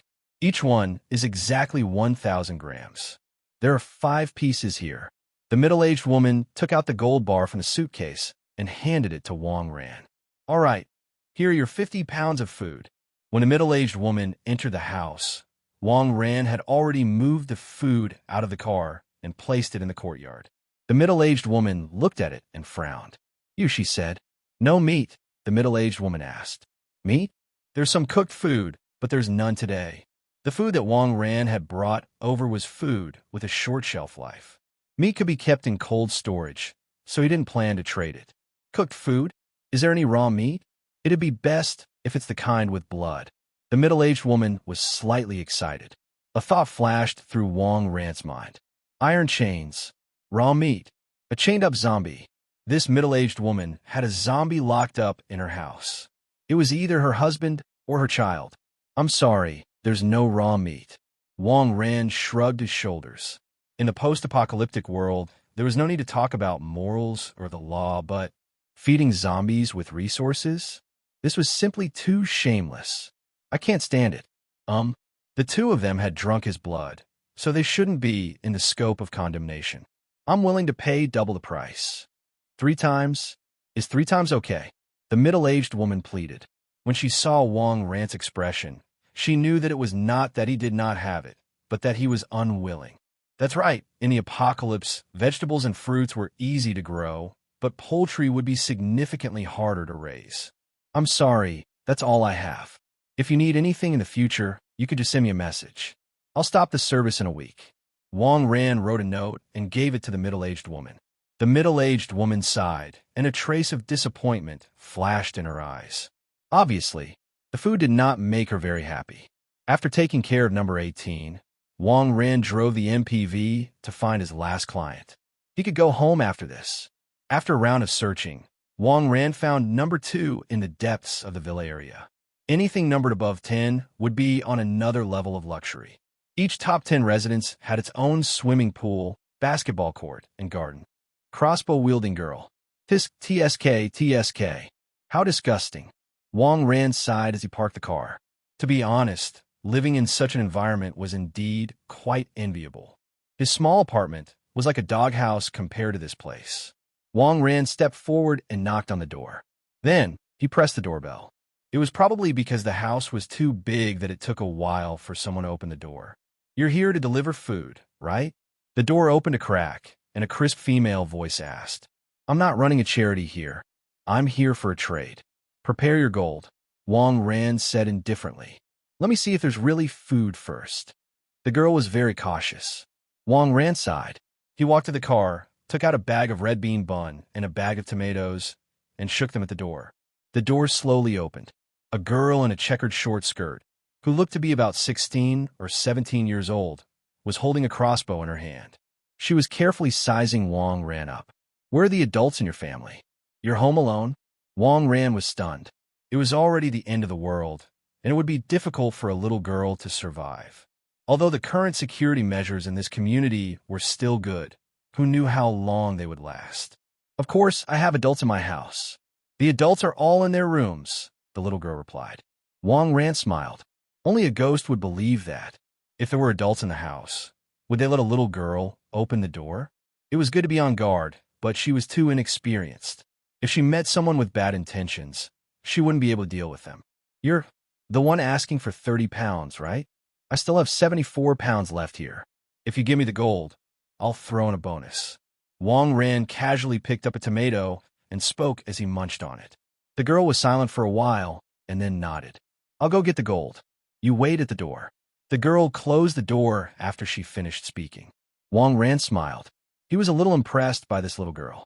This was very similar to his previous self. No matter what the situation was, they had to be on guard against the people around them. This was also the reason why Wang Ran, who was previously an outcast, could survive for a year. Not long after, the door opened again. The girl came out with a small box. 5,000 grams of gold. You can check it. The girl stopped when she was 10 meters away from Wang Ran and threw the box in front of him. At this distance, if an ordinary person had any bad thoughts, they would definitely not be as fast as the crossbow. Wang Ran was already used to the girl's cautiousness. He quickly tested the gold bar and found it to be the genuine artsil. Here's 54 pounds. I'll leave 2 eggplants for the security guard at the entrance, and you can have the rest, Wang Ran said as he began to unload the goods. The 54 pounds of food were neatly placed on the ground.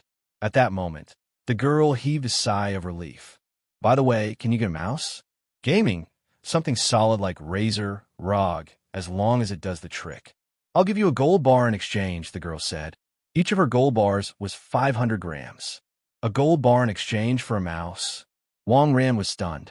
There was actually such a need? Are you an internet addict? If you can, give me a graphics card. 2080 Ti will do. I'll give you 2 gold bars. The girl added, I can get you a mouse. Generic. We can forget about the graphics card. I'm not going to Computer City just for 2 gold bars. This is my WeChat. If you need anything, you can send it to me. If I do happen to come across what you need, I'll let you know. Wang Ran wrote a note to the girl. The girl nodded. He didn't expect there to be such a convenient delivery service in the apocalypse. Other than the fact that it was a little harder to match up against opponents in LOL, life was no different from before. Wang Ran kept the gold bar and returned to the car. Today's takeout mission was completed, and he had a general understanding of the current situation in the city after traveling here. Now, all he had to do was to explore East Lake Island, and he would be able to go home. Wang Ran drove the MPV back to the entrance of the community. The 2 security guards from before came out to greet him from a distance. This was the relationship built by cucumbers and bananas. Done already? The old security guard asked with a smile. That's right, it was only 2 households, so it did not take long. By the way, there's still much more from where that came. Can you help me ask the residents here if they're interested? I'll give you some more the next time I come, Wang Ran said. If you wanted to quickly get rid of the food that was about to expire, this neighborhood was a good choice. After settling the security guards, they would naturally help to publicize it. Oh dear, how can I accept that? All right, we'll help you ask around. You've already shown up and delivered to 2 houses, so the residents here should be more likely to believe and accept you, the old security guard said with a smile. Here, take these. Wang Ran took out some eggplants and handed them to the 2 security guards. He had to establish a good relationship with them. Oh, that's right. When I went to deliver something at number 18, I felt something off. Something told me, there's a zombie inside. Of course, I hope I'm just overthinking it. However, for safety's sake, you'd better go and take a look. Wang Ran reminded them. Although the life and death of the people here had nothing to do with him, they would have to postpone their deaths until he finished dealing with the food that was about to expire. Good. Thank you, sir. We'll go and check it out. The 2 security guards saluted Wang Ran. The railings and roadblocks at the entrance were removed, and Wang Ran drove away from the neighborhood. At the entrance of the community, there were a few fresh zombie bodies. It seemed like the guards had taken care of them when he went in to deliver the goods. The security measures here were indeed good. As long as it wasn't a sea of zombies or mutated zombies, it would be hold firm for a long time more. It was almost evening when he left the neighborhood. The scenery on the road by the sea was very good, and the setting sun reflected red on the sea. Wang Ran drove to East Lake Island, which was not far away. After crossing the long bridge, Wang Ran arrived at Eastlake Island. This was an island that spanned over nearly 200 acres, and on the island was a newly built resort. In addition to the dozens of individual villas, there was also a large main building on the island. The main building had a restaurant, a gym, a rooftop pool, a cinema, a wine cellar, and so on. It could be said that the basic living and entertainment facilities were all complete here. There was even a freshwater purification system that could directly extract seawater and distill it into fresh water. The only regret was that he did not find a generator or anything of the sort. It was probably because the hotel had just been built and had not yet started operating, so was not equipped. He didn't know if the few units at the side of the warehouse would be enough for them to use. Wang Ran walked around the island and sighed again. The location of this place was too good. Cliffs surrounded the island, and the bridge was the only way to reach the island. It was indeed a good place that was easy to defend and hard to attack. After the food on hand was dealt with, he could set up a base here. Oh no, it could even be done at the same time. The next time he delivered goods, he could drive a large truck over. Some things that did not need to be refrigerated, such as canned food, could be moved over first. When the time comes, I'll arrange for one of my zombies to watch over it. Solar panels. After patrolling his base, Wang Ran drove the MPV and played some upbeat music to attract dozens of zombies nearby. It would have been ideal if he could maintain a standing army of zombies there as a looming threat to any prospective intruders, but there were too few zombies nearby. If it was in the city center, he could easily have 100 zombies tailing after his loud music. After leaving the zombies on the bridge, Wang Ran went home while humming a little tune. In one day, he had managed to get about 110 pounds of gold. Although it was only about a tenth of what he had gained at the vault, it was still something. After a while, the value of gold would be revealed.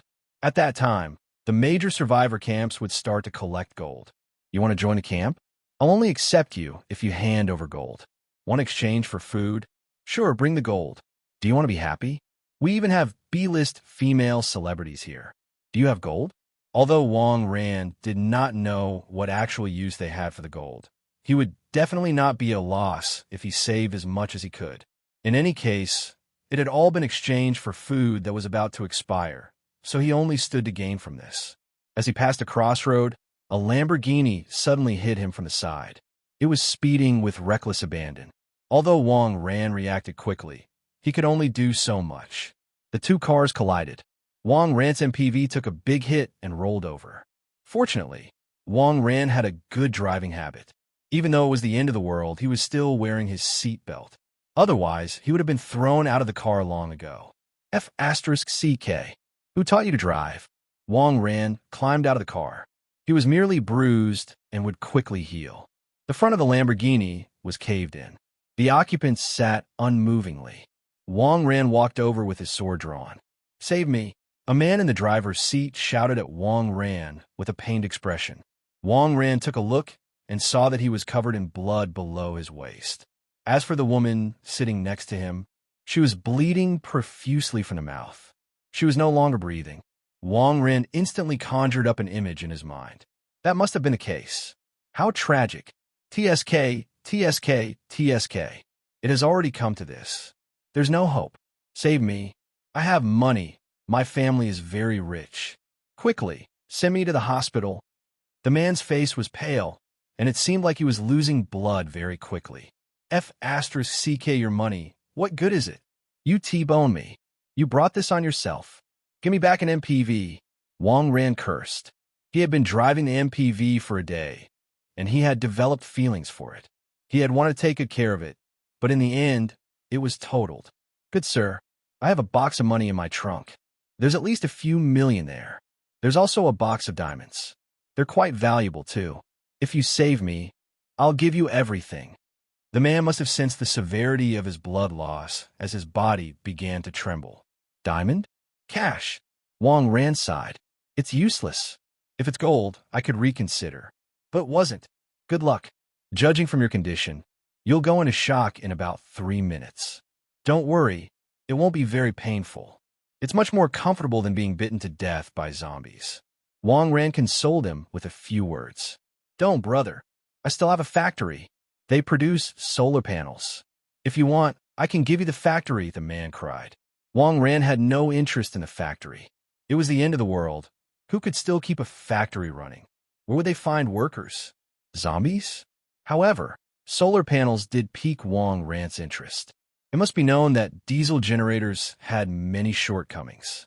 They were noisy, required a consumable resource like diesel, and the generator itself would wear out. However, solar panels were different. The entire East Lake Island could be covered with them. Clean energy, quiet, and environmentally friendly. As long as there were enough of them, they could power all the equipment on the island. Is your family the... Wang Ran asked. Yes, we're them. My dad became rich from this. In our factory's warehouse, there are thousands of solar panels that are ready to be shipped, easily installed and reliable. We take installments as low as 5 yuan a day. Anyone can get their buildings equipped with this. When a man realized that he had caught Wang Ran's attention, he immediately found a life-saving straw and grasped at it. Not bad. Wang Ran nodded. It was a pity that this man was beyond saving. Otherwise, he could have asked him to guide him on how to install it. Where's your factory? Wang Ran asked. It's at Roar. The man was about to finish speaking when the woman in the passenger seat suddenly growled. Gulp. She swallowed something and looked at the man beside her. White pupils. It was obvious that she had turned into a zombie. Roar. The female zombie pounced on the man. Brother, save me. The man cowered. If he still had the ability, he would have peed his pants. Wang Ran calmly lifted his sword and thrust. The female zombie's temple was pierced. Blood splattered all over the man's face. Brother, is it too late for me? Will I become like this after I die? The man asked in despair. Wang Ran nodded. There was no need to lie to him at this time. People who were bitten by zombies would quickly zombify. People who weren't bitten by zombies would still turn into zombies soon after they died. Wang Ran did not know the theory behind it, but he could roughly deduce that everyone carried the virus in some form. The man sighed resignedly. In any case, he had a good time before he died, so he had no regrets. Brother, I'll tell you the address of the factory, but you have to promise me one thing. Give me a quick death. I don't want to become that thing. The man pointed at the corpse beside him. All right, I can do that. Wang Ran nodded. The man wiped his tears and told him the address of the solar panel factory. The address was in the suburbs, more than 20 kilometers away from the supermarket. Wang Ran would still pass by that area, no matter what. With these panels, the need for diesel generators and the like could be eliminated. The man's breathing was getting weaker and weaker. He had lost too much blood. Very soon, he would enter a state of shock. The man was ready and closed his eyes. Wang Ran took the blade and stabbed it through the man's forehead. I have to find a car again. Wang Ran returned to the MPV and retrieved his gold. There were some other cars near the intersection. Most of them were damaged. Wang Ran picked up a red Porsche 911. It was probably a young lady's car, as there was a faint fragrance in it. He stepped on the accelerator.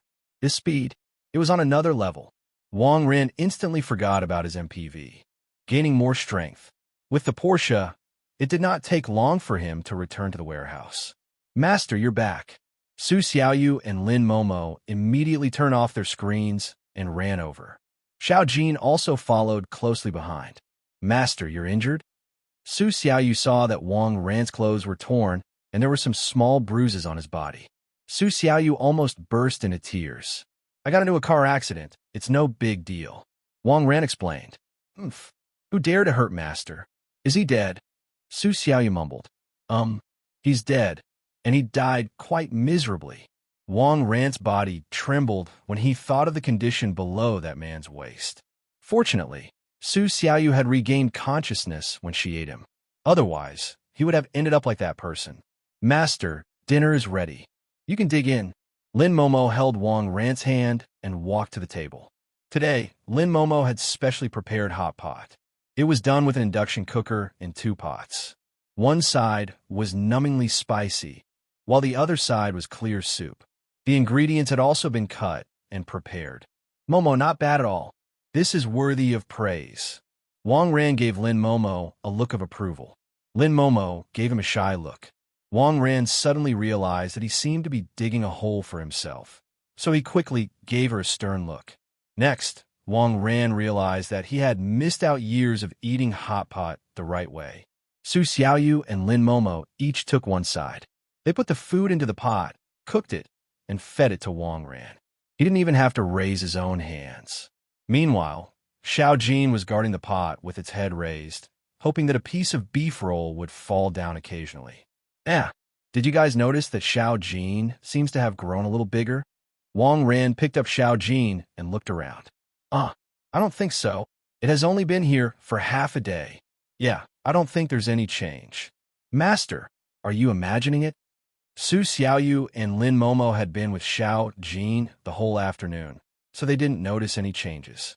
I got it. It must have eaten way too much. Wang Ran was suddenly enlightened. Did you guys feed a lot of things? Wang Ran asked. I only fed it some snacks, but it's the one who chased me for it. I only fed it because it was so hungry. Lin Momo said with her head lowered. I've also fed it some cheese sticks and chicken sausages. Su Xiaoyu added. Sai, it has really picked up on your habits. It's only been half a day, and has already learned all of your gluttonous personalities. Wang Ran helplessly shook his head. The two girls stuck out their tongues, looking innocent. Are you blaming us for being greedy? We cannot eat your body. Whoa, Xiao Jin lay on the ground. I'm also hungry, so I have no choice. After they finished eating the hot pot, the sky had darkened. On the surveillance screen, the zombie bodies at the door had already piled up into a few small mountains. However, more zombies were still wandering around. For the warehouse, having zombies at the door at night was considered a security measure. Lin Momo cleaned up and went to wash the pot. Su Xiaoyu stuck to Wang Ran's side. Xiaoyu, how's your strength now? Wang Ran asked. For the next operation, he might need to make proper arrangements. If Xiaoyu and Momo could guard a place by themselves, it would be much easier to move. Master, look! Su Xiaoyu went to the refrigerator with fist marks and reached out. Her nails grew by 1 or 2 centimeters at a speed visible to the naked eye. The refrigerator door fell to the ground. There were a few deep claw marks on the door. Immediately after, Su Xiaoyu thrust her claws out again. The pieces became even smaller. I'm amazing, right? Su Xiaoyu placed her paws on both sides of her face, like a kitten. She's indeed much more powerful. Wang Ran nodded. Su Xiaoyu's speed and strength were both better than the mutant he had encountered at the vault.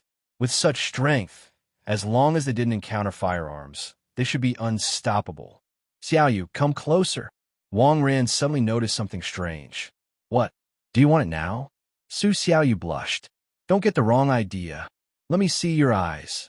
Wang Ran stepped forward and carefully observed the situation.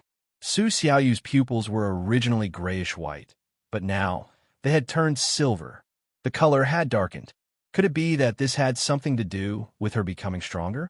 Before Wang Ran transmigrated, he was too weak and had never come into contact with many mutated zombies or awakened ones. Therefore, he didn't know anything about the division of strength. In any case, they were all more powerful than him. This would be the time for him to learn more about them. Master, are you two kissing? Lin Momo, who had finished washing the dishes, ran over and slid between the two.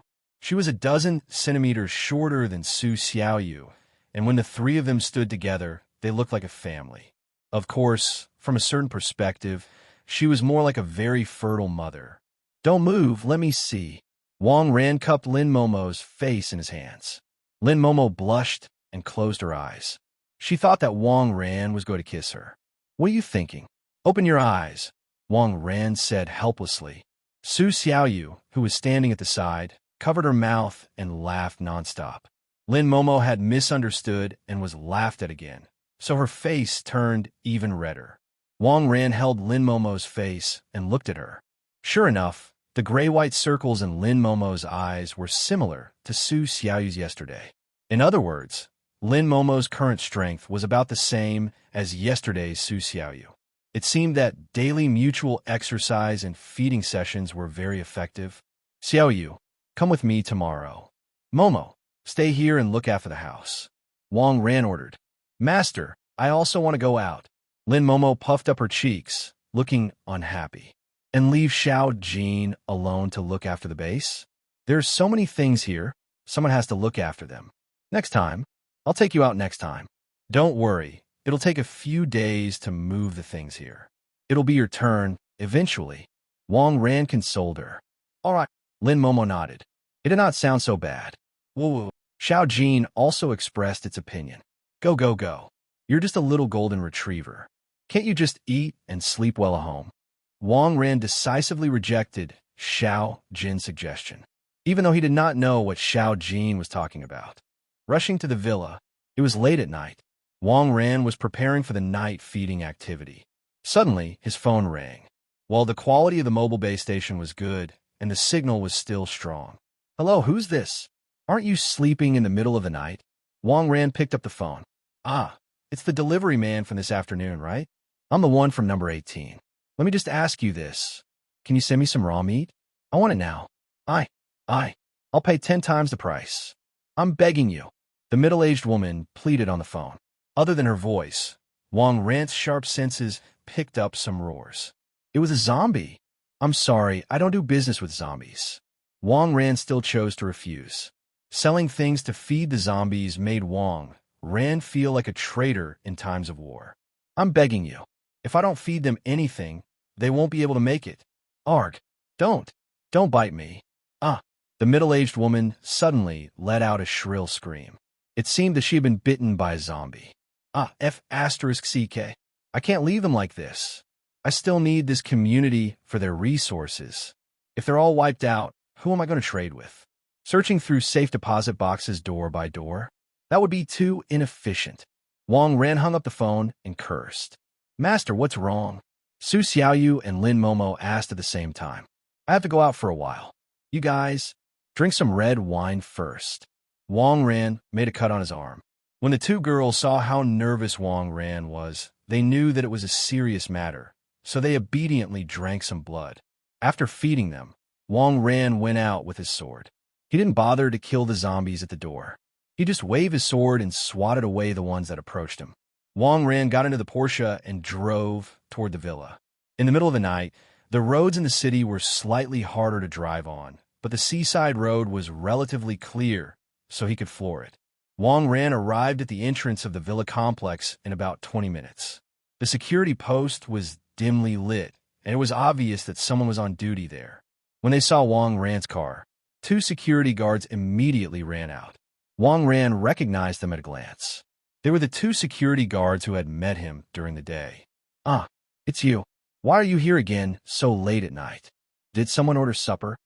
The security guard asked with a smile. Sorry, this is serious. Number 18. There are zombies. They've bitten people. Hurry up and follow me in to take a look.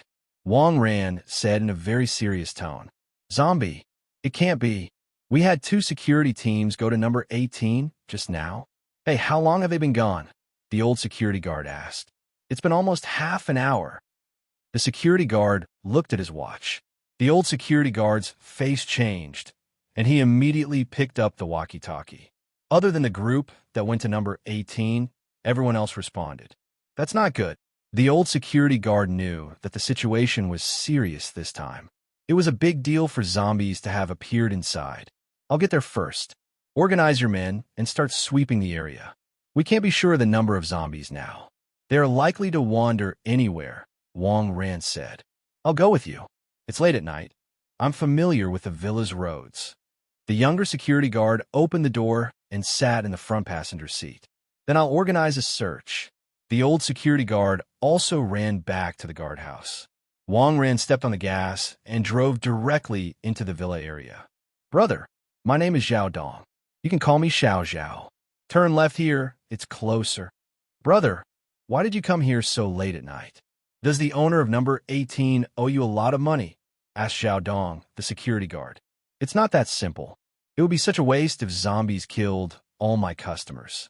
Wang Ran thought to himself that he still had truckloads of supplies that he had not yet converted into gold.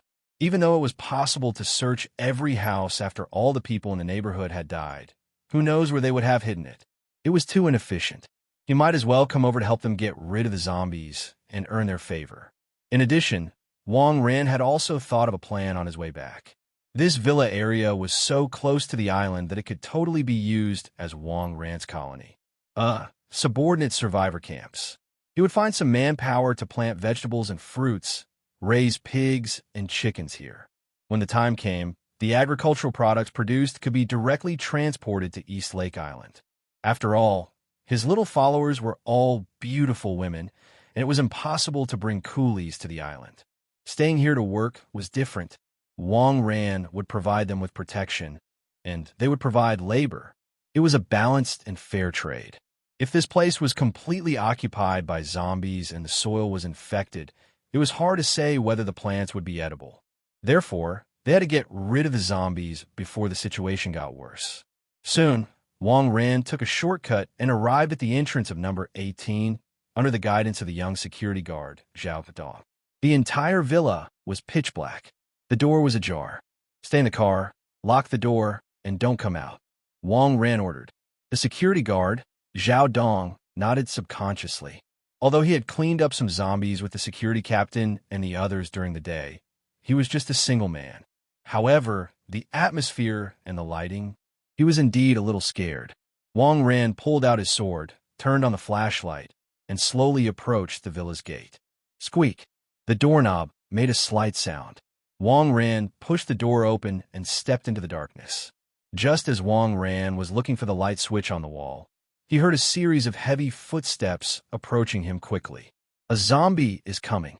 Wang Ran immediately pointed the flashlight in front of him. A face covered in blood quickly came close to Wang Ran. Wang Ran's sword, which was aimed at the zombie's chest, immediately skewered through it, slowing it down. Roar! It was a female zombie with shoulder-length hair. The pajamas she was wearing revealed her identity. She was the middle-aged woman. Wang Ran lifted his leg and kicked the middle-aged woman away. He pulled out his sword. The middle-aged woman pounced at Wang Ran again. The narrow space at the entrance wasn't suitable for a horizontal slash. Wang Ran thrust his sword, aiming directly at the female zombie's head. It pierced through her mouth. The female zombie fell limply to the floor. At that moment, the sound of concentrated footsteps rang out again. More than one zombie was charging at Wang Ran from the dark. Accurate shooting. F***CK. Wang Ran's blade was still stuck in the female zombie's head, and he couldn't pull it out. The sound in the darkness was getting closer and closer. In the midst of danger, Wang Ran decisively chose to retreat. He jumped back. Wang Ran returned to the courtyard. Turn on the high beam lights. Wang Ran shouted at Zhao Dong. In a flurry, Zhao Dong managed to find the switch for the headlights. The entire courtyard was lit up in an instant. F***CK. That's so reassuring. Wang Ran casually took down a piece of wood from the fence. Soon, two zombies, one big and one small, rushed out of the house. They seemed to be a father and son. Their hands are all broken. It was probably because the middle-aged woman had chained their hands up. Sigh, I've still got so much to learn. I need to disable their bites. Wang Ran shook his head. At that moment, the zombie dad had already reached Wang Ran. Wang Ran took the wooden board and smacked it horizontally, sending his chin flying. He'll have a harder time biting down. Then, the zombie's son rushed over.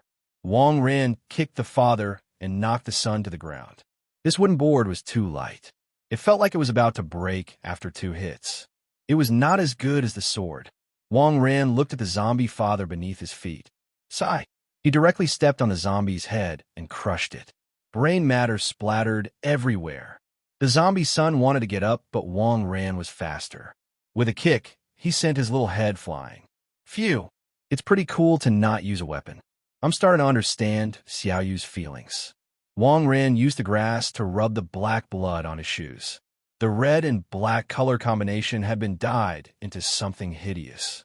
Just as Wang Ran was about to go to the entrance to retrieve the sword, a rustling sound suddenly came from the side. Brother, be careful. The young security guard, Zhao Dong, immediately got out of the car and rushed toward Wang Ran while waving his baton. Wang Ran was already on guard. He turned sideways and easily dodged the attack of a black shadow. It was a zombie in a security guard uniform. Zhao Dong had rushed forward with such momentum that he tripped over the zombie's body on the ground. He fell to the ground. He raised his head and saw the child zombie's head. That smell. It was too much. Zhao Dong could not help but throw up. As for Wang Ran, he took the baton from Zhao Dong's hand and started beating the zombie security guard. The police baton was much easier to use than the wooden fence. After a few hits, the zombie security could no longer get up. Half of his head was caved in. "Brother, you're so cruel." Zhao Dong vomited for a while and felt much better. "If you don't kill zombies, they'll make you their kin." Wang ran through the bloodstained police baton back to Zhao Dong. Although he was not much help just now, he was a good man. "I'll give him a few more cucumbers when I get back. He seems to like them." Zhao Dong held the police baton with 2 fingers and wiped it on the ground before putting it back on his belt. "Brother, is it over?" Zhao Dong asked. "I remember you guys saying that you sent 2 security guards to check it out, right? There's only one here. I don't know where the other one is.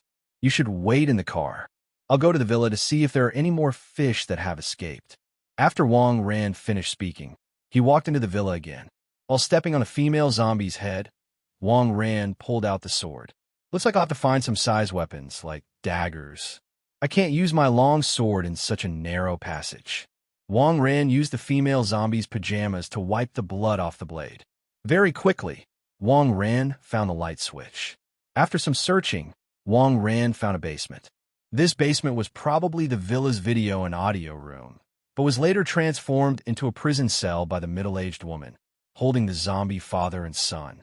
There were 2 sets of chains in total. It seemed that there were no other zombies.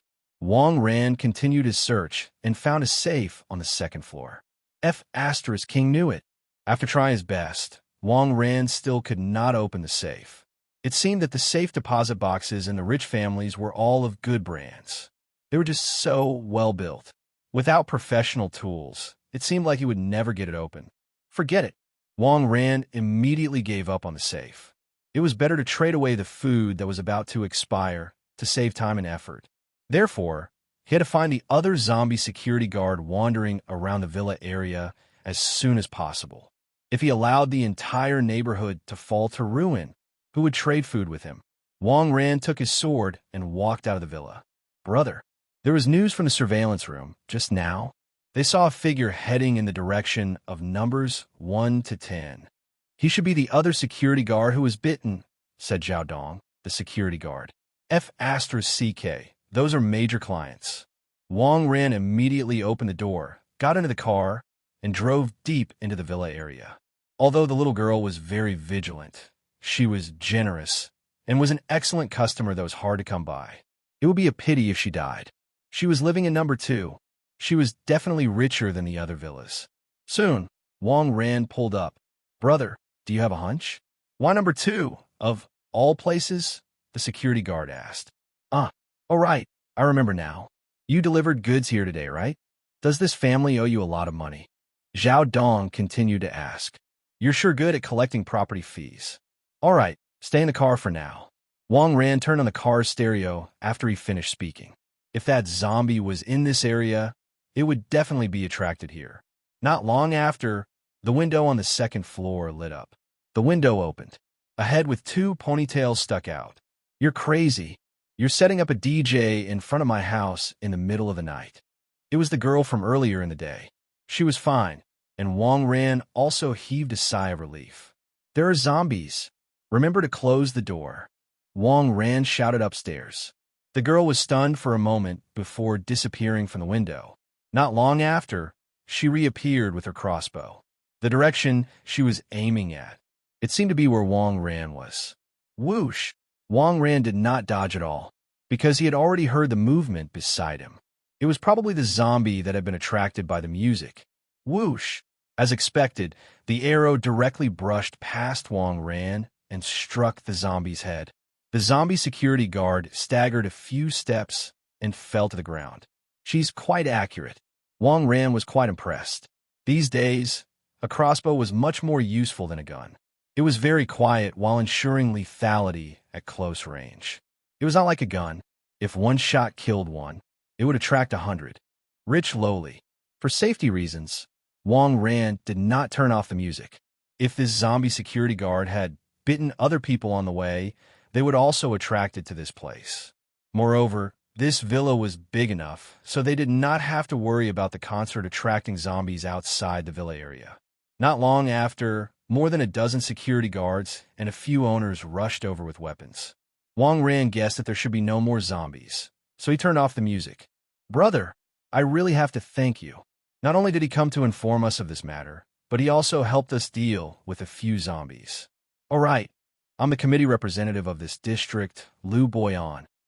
A white-haired but energetic old man extended his hand to Wang Ran. Wang Ran. Wang Ran stretched out his hand and shook it. "You guys didn't see it just now. Brother Wang is amazing. He killed 4 zombies with a plank of wood," the security guard, Zhao Dong, said excitedly. "One person killed 4 of them." The people present were all shocked. They had thought that Wang Ran and Zhao Dong had worked together to finish them off. They, especially the security guards, had fought zombies before and knew how powerful they were. In a one-on-one fight, anyone with a decent physique could kill the zombies. 1 against 4. It really was not something an ordinary person could do. No wonder you could deliver food so freely in this world. Brother Wang Ran, you're amazing. If I was that good, I would have gone out to look for cigarettes. Hua has finished smoking. I'm not used to smoking other things. The security guards and the business owners muttered. "All right, stop bragging about me. I'm here to establish a business relationship with you guys. Otherwise, your well-being has nothing to do with me. I'll be sending food over in a truck tomorrow. If you want to exchange for it, prepare the gold in advance. Besides food, you can tell me if you want to exchange for anything else. If you have it, bring it along," Wang Ran said indifferently. "All right, tonight we'll sort things out. Then I'll have to trouble you, Brother Wang Ran." Lu Boyan nodded. He was considered a reasonable person and knew that in this world, survival was all that mattered. Having a tradesman drive up to their doorstep with some food was already a blessing. At that moment, the lights on the first floor of the villa were turned on. Not long after, the little lowly with 2 pigtails pushed the door open and came out. She was still holding her crossbow in her hand. "Did you bring the mouse?" the little lowly directly asked Wang Ran. While speaking, she walked to the zombie on the ground, stepped on his head, and pulled out the arrow. She was firm and decisive, unlike a girl of her age at all. "Mouse, I do have a Logitech. Do you want it?" Wang Ran asked. He had been in a hurry when he had left the house, so he had brought along the one he had been using. Wang Ran walked into the Porsche, took the mouse, and handed it to the little lowly. "All right," she said. "Here's a gold bar. If you have anything better, you can bring it to me." The little lowly threw a gold bar to Wang Ran. A gold bar for a cheap mouse, thrown over just like that. "All right, the security guards, help me get rid of this zombie. Help me dig up the soil and turf where he was lying down, so that it doesn't pollute my garden." After the little lowly finished speaking, she turned around and returned to the villa. "This little girl has quite the personality," Wang Ran muttered. "Ah, that one. Her name is Tang Tang. She's the daughter of the developer of this villa. Her parents live in number 1, and she lives in number 2. But her parents are overseas. I don't know what's going on with them." The representative explained on behalf of Lu Boyan. Tang Tang. Wang Ran was stunned. This name was a little familiar, as if he had heard it somewhere recently. It must not be easy for her to live alone. "You guys have to strengthen the security of this area," Lu Boyan said to the security guards. "It will be done, sir." The workers nodded. There was food and water here, and they could live in an empty villa, so it was much safer than outside. The work they did was not much more than usual, so they were quite satisfied. Wang Ran smiled silently. In such a relatively safe environment, human nature was exposed relatively slowly. If there was a shortage of food or an increase in danger after a while, these security guards may just directly rebel and replace the owners. This had happened everywhere in this post-apocalyptic world. "All right, I have to go back. You guys can also leave me your contact information," Wang Ran said.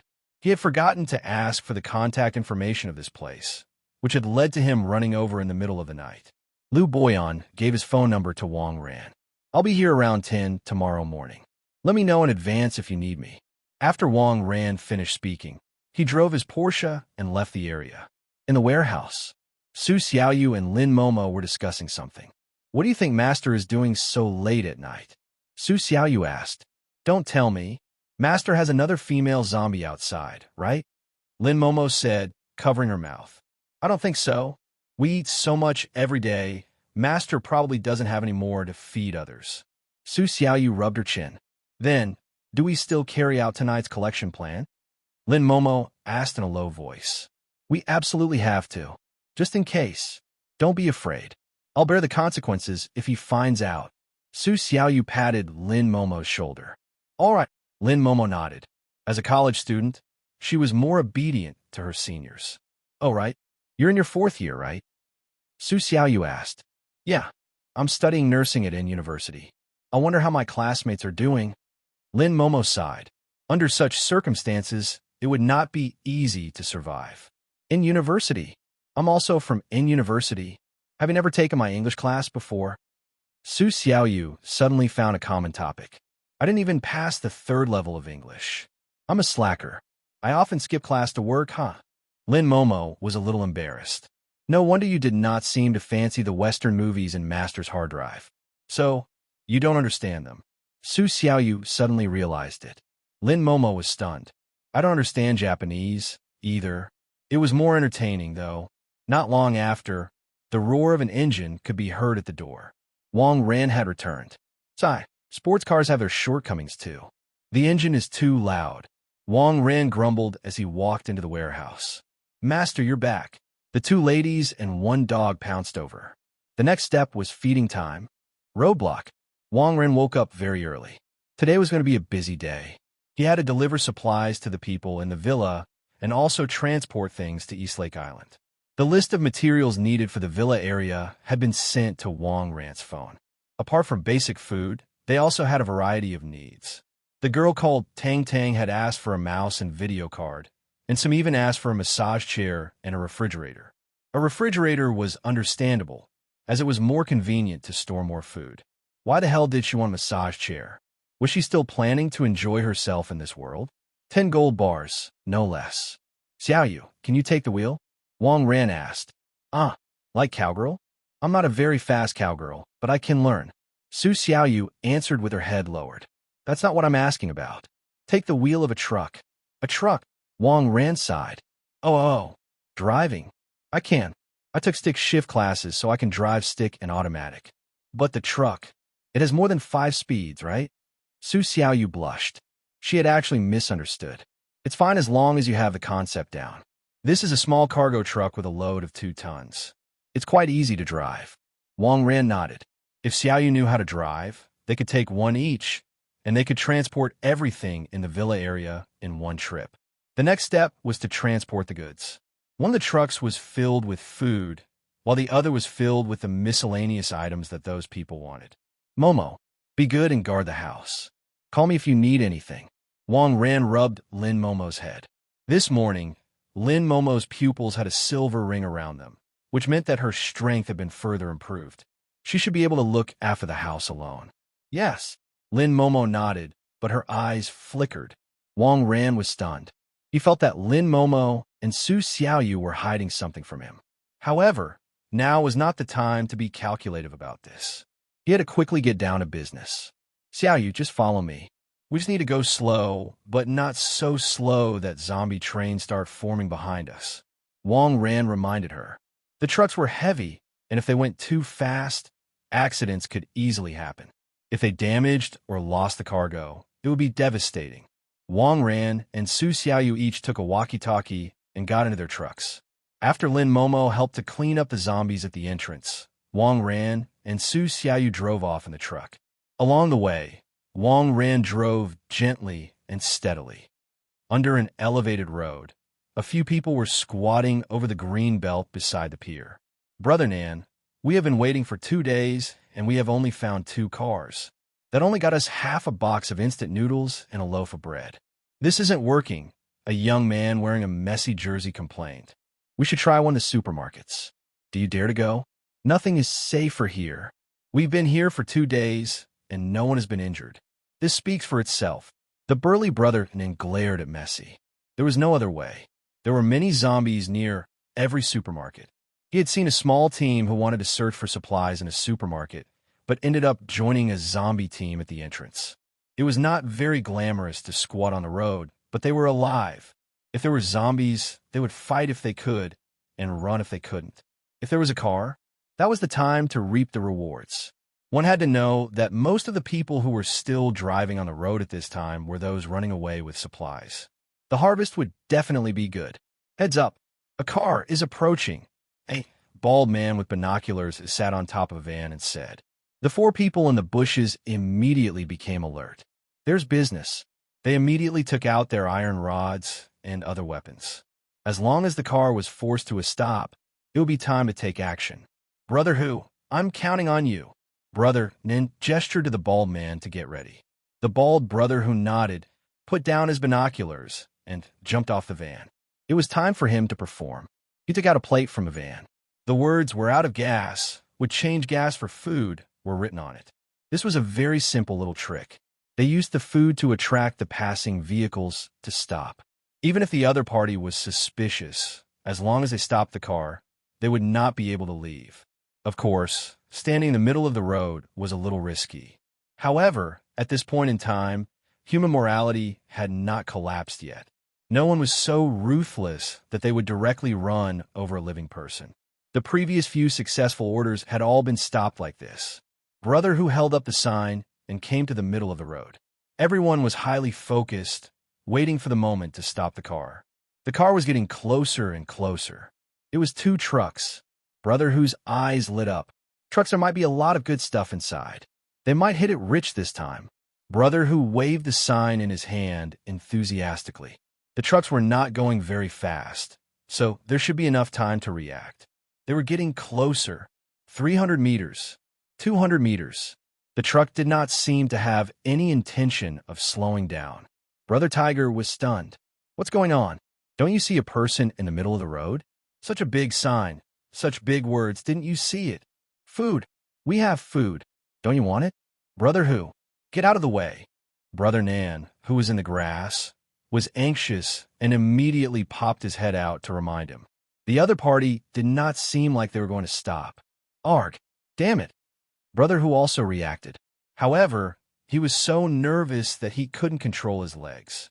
He stood rooted to the ground, trembling. The truck was only 100 meters away from him. Brother Who, get on the ground. Messi shouted from the side. If he can't get out of the way, he should try getting under.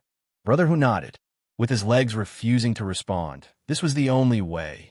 Brother Who took a step forward with much difficulty and lowered his body. In the end, he sat on the ground. The friction between the cement floor was too great, and he could not slide himself prone. At that moment, the truck had already arrived in front of him. Brother Who hesitated between lying down and turning over. Bang! The truck rammed into Brother Who. The truck rolled over his mangled body. Immediately after, the second truck mashed what remained of him. It was extremely ruthless. Brother Nin shed tears of regret. He was crushed just like that, and he never stood a chance. What did I say? Nobody would stop for a sign. We need to set up a roadblock. Messi muttered. Brother Who is gone, and you're still talking about the damn sign. Brother Nan smacked Messi's head. Brother Nan, look. Brother Who stood up. Messi pointed to the road in surprise. Everyone looked over in unison. Brother Who was standing up slowly in a strange position. Crack! Brother Who's hands and feet were twisted, and his neck was tilted to one side. Brother Nan, look. The truck stopped. There's someone in the car coming over. Messi looked in another direction. A long-legged beauty was tying her long hair up as she walked towards the crowd. Go and take a look at Brother Who. The rest of you come with me. We'll take down the beauty and those two trucks. Brother Nan patted Messi and jumped out of the grass with the other two underlings. Almost done. Su Xiaoyu was walking down the road with a walkie-talkie in her hand. Master, should we kill them all? Su Xiaoyu asked. Yes. If they dare to touch you, kill them. Wang Ran's voice was heard from the walkie-talkie. Su Xiaoyu nodded and stuffed the walkie-talkie into her pocket. Time to kill. Beauty, you kill my brother. This matter is worth at least 100,000. It can't be solved without 10 boxes of instant noodles. Brother Nin said, pretending to be fierce. That's right. If you can't pay up, you can pay it with your body. The underling behind Brother Nin touched his chin and looked like a fool. Su Xiaoyu ignored the idiots in front of her and slowly extended her hand. Her sharp nails slowly grew. Brother Nin had a bad feeling. Where the F***CK did she get this manicure? It even has growth function? Why did it feel so dangerous? At that moment, a strange roar came from behind Brother Nan and the other two. The three of them turned around to look. Messi was rushing towards them frantically. He seemed like he was about to make a golden goal. Behind Messi, who was slowly moving with his mouth full of blood. F***CK. They've turned into zombies. The three of them shuddered. They could not care less about Su Xiaoyu and immediately ran in the direction of the truck. When one of them passed by Su Xiaoyu, she suddenly raised her hand and gently flicked. After running another 2 or 3 more steps, the man suddenly felt his vision stop. His body was still moving forward.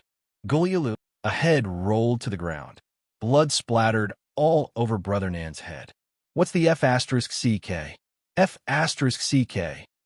Brother Nan turned around and was almost scared to death. Was she taking heads with her bare hands? Hurry up and run. Su Xiaoyu shook the blood off her hand and, with a burst of power, quickly closed in on the other 2 people who were running away. The other underling's chest was skewered by Su Xiaoyu's sharp claws from the back. Su Xiaoyu was still holding a few spine fragments in her hand. There was only one left. Brother Nin did not dare to look back and ran forward desperately. Another 50 meters, and he would reach the truck. Once he got in the car and stepped on the gas, he would be able to survive. The hope of survival gave Brother Nin a lot of motivation. His burly body could actually run 100 meters in 12 seconds. But Su Xiaoyu caught up with him in a few steps. She had long legs, so she could naturally run fast. Swish! Su Xiaoyu swung her sharp claws and ripped Brother Nan's spine from behind. Brother Nan suddenly lost control and fell to the ground after a few steps. Don't kill me, Brother Nin said through tears and snot. What terrified him even more was that he could no longer feel his own limbs. He could not move at all. I'm sorry. Master said that anyone who tries to scam him must be killed. Su Xiaoyu looked behind her and saw zombie Messi running toward Brother Nan, kicking ahead. It seemed like she could slack off a little. She did not need to deal with this person anymore. Su Xiaoyu picked up the walkie-talkie. Master, it's all done. Su Xiaoyu reported happily. I've completed another mission for my master. I wonder if there will be any rewards later. Hurry up and get in the car. There are a lot of things to do today, Wang Ran said.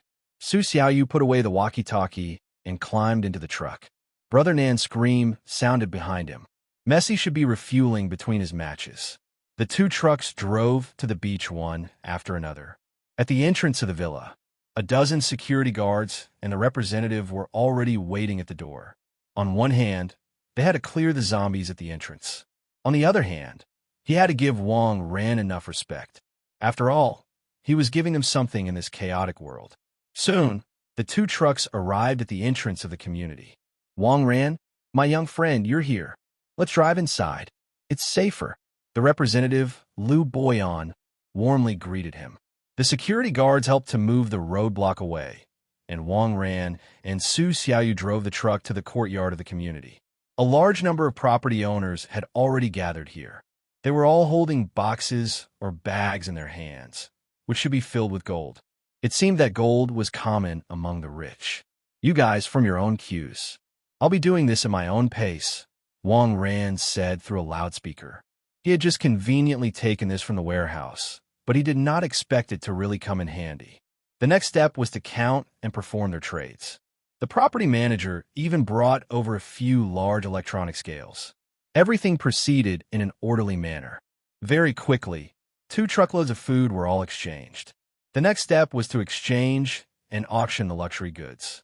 The so-called luxury items were massage chairs, refrigerators, alcohol, and other things that couldn't be eaten. Wang Ran did not expect these things to be so popular among this group of rich people. He could understand refrigerators. If there was too much food, one would need an extra refrigerator to store it. What about massage chairs? To make human meat more tender and give zombies a happier time eating it? It seemed that they had not experienced the savagery of the outside world. The miscellaneous items in the car were also replaced.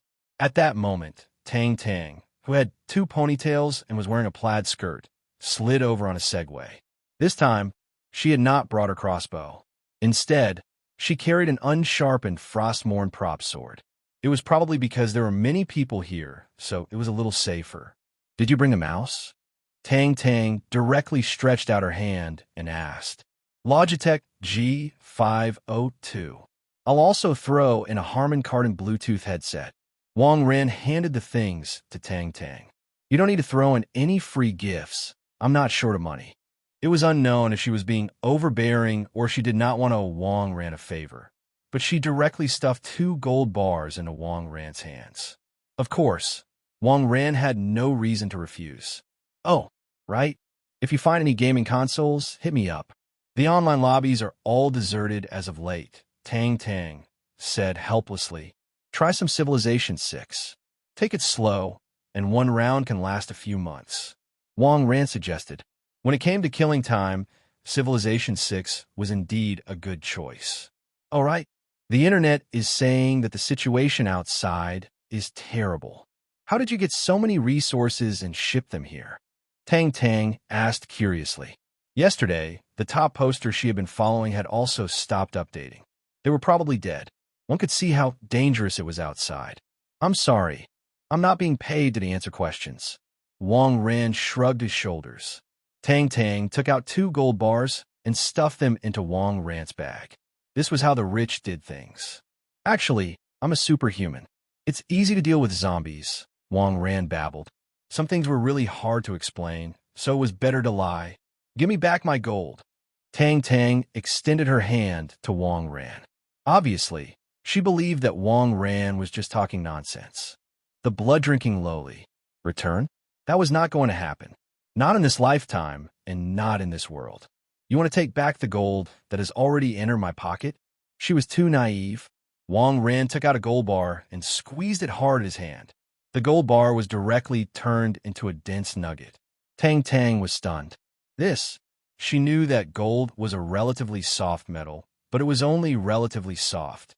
Indeed, teeth and nails could leave marks. But to compress a gold bar with his bare hands? Who could do that? Tang Tang took out a gold bar and tried squeezing, but there was no reaction.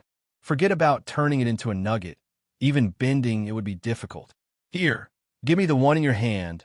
I'll demonstrate it to you again." Wang Ran extended his hand. Tang Tang was stunned for a moment before she placed the gold bar in Wang Ran's hand. Wang Ran once again crushed the gold bar. And then, he directly put the gold bar into his bag. Tang Tang was stunned. "Are you trying to cheat me of my gold bars? Come on, give me your Frostmourne." Wang Ran directly interrupted Tang Tang's thoughts, not giving her time to react. Tang Tang also wanted to know what Wang Ran was going to do, so she handed the sword to Wang Ran. It was a Frostmourne made by a proper swordsmithing company, and it could buy an economy-class vehicle. Although it was sealed, the power it contained was no laughing matter. "Xiaoyu, come here." Wang Ran waved at Su Xiaoyu, who was helping to move the things. Su Xiaoyu put down the heavy refrigerator with ease and ran over. "Come, cut this sword," Wang Ran said with a smile. Although Wang Ran's strength had already surpassed Su Xiaoyu's with the joint efforts of the 2 zombies, he did not have Su Xiaoyu's sharp claws.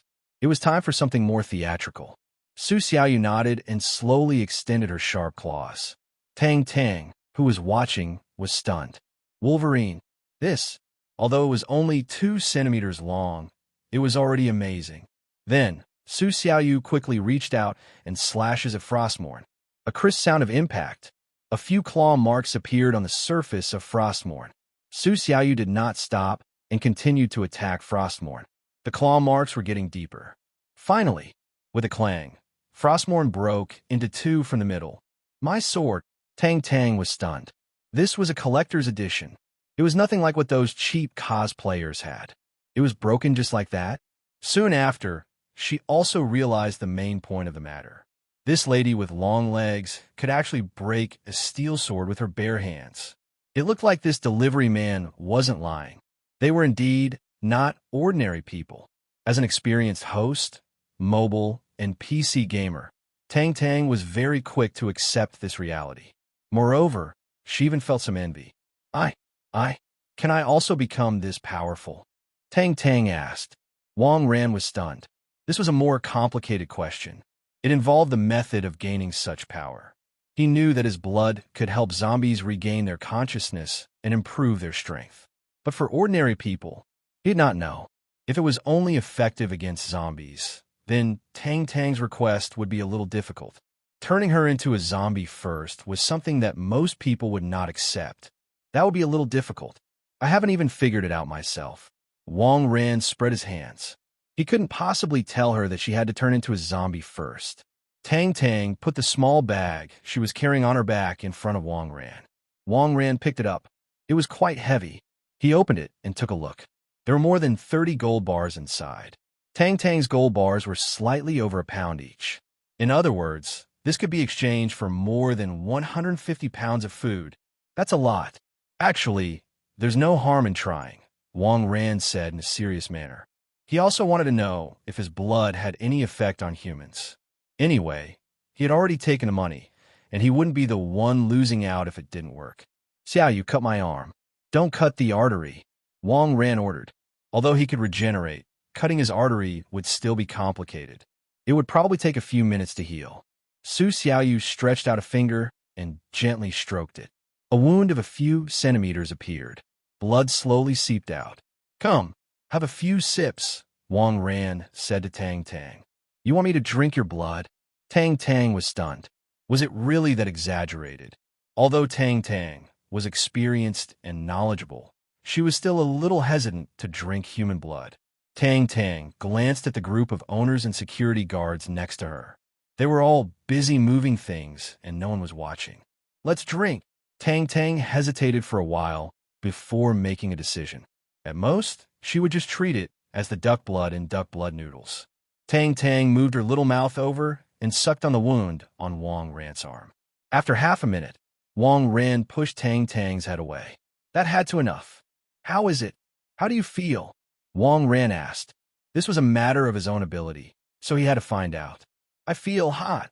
In Tang Tang's body, a massive force of energy was attacking her 5 internal organs and 4 limbs. It was both uncomfortable and relentless. It works. Wang Ran's eyes lit up. It seemed that his blood could not only enhance the power of zombies, but also empowered humans. This was F** King good. Liquid gold flowed through his veins. No. I can't sell my blood so casually in the future. He had to make the people around him stronger first.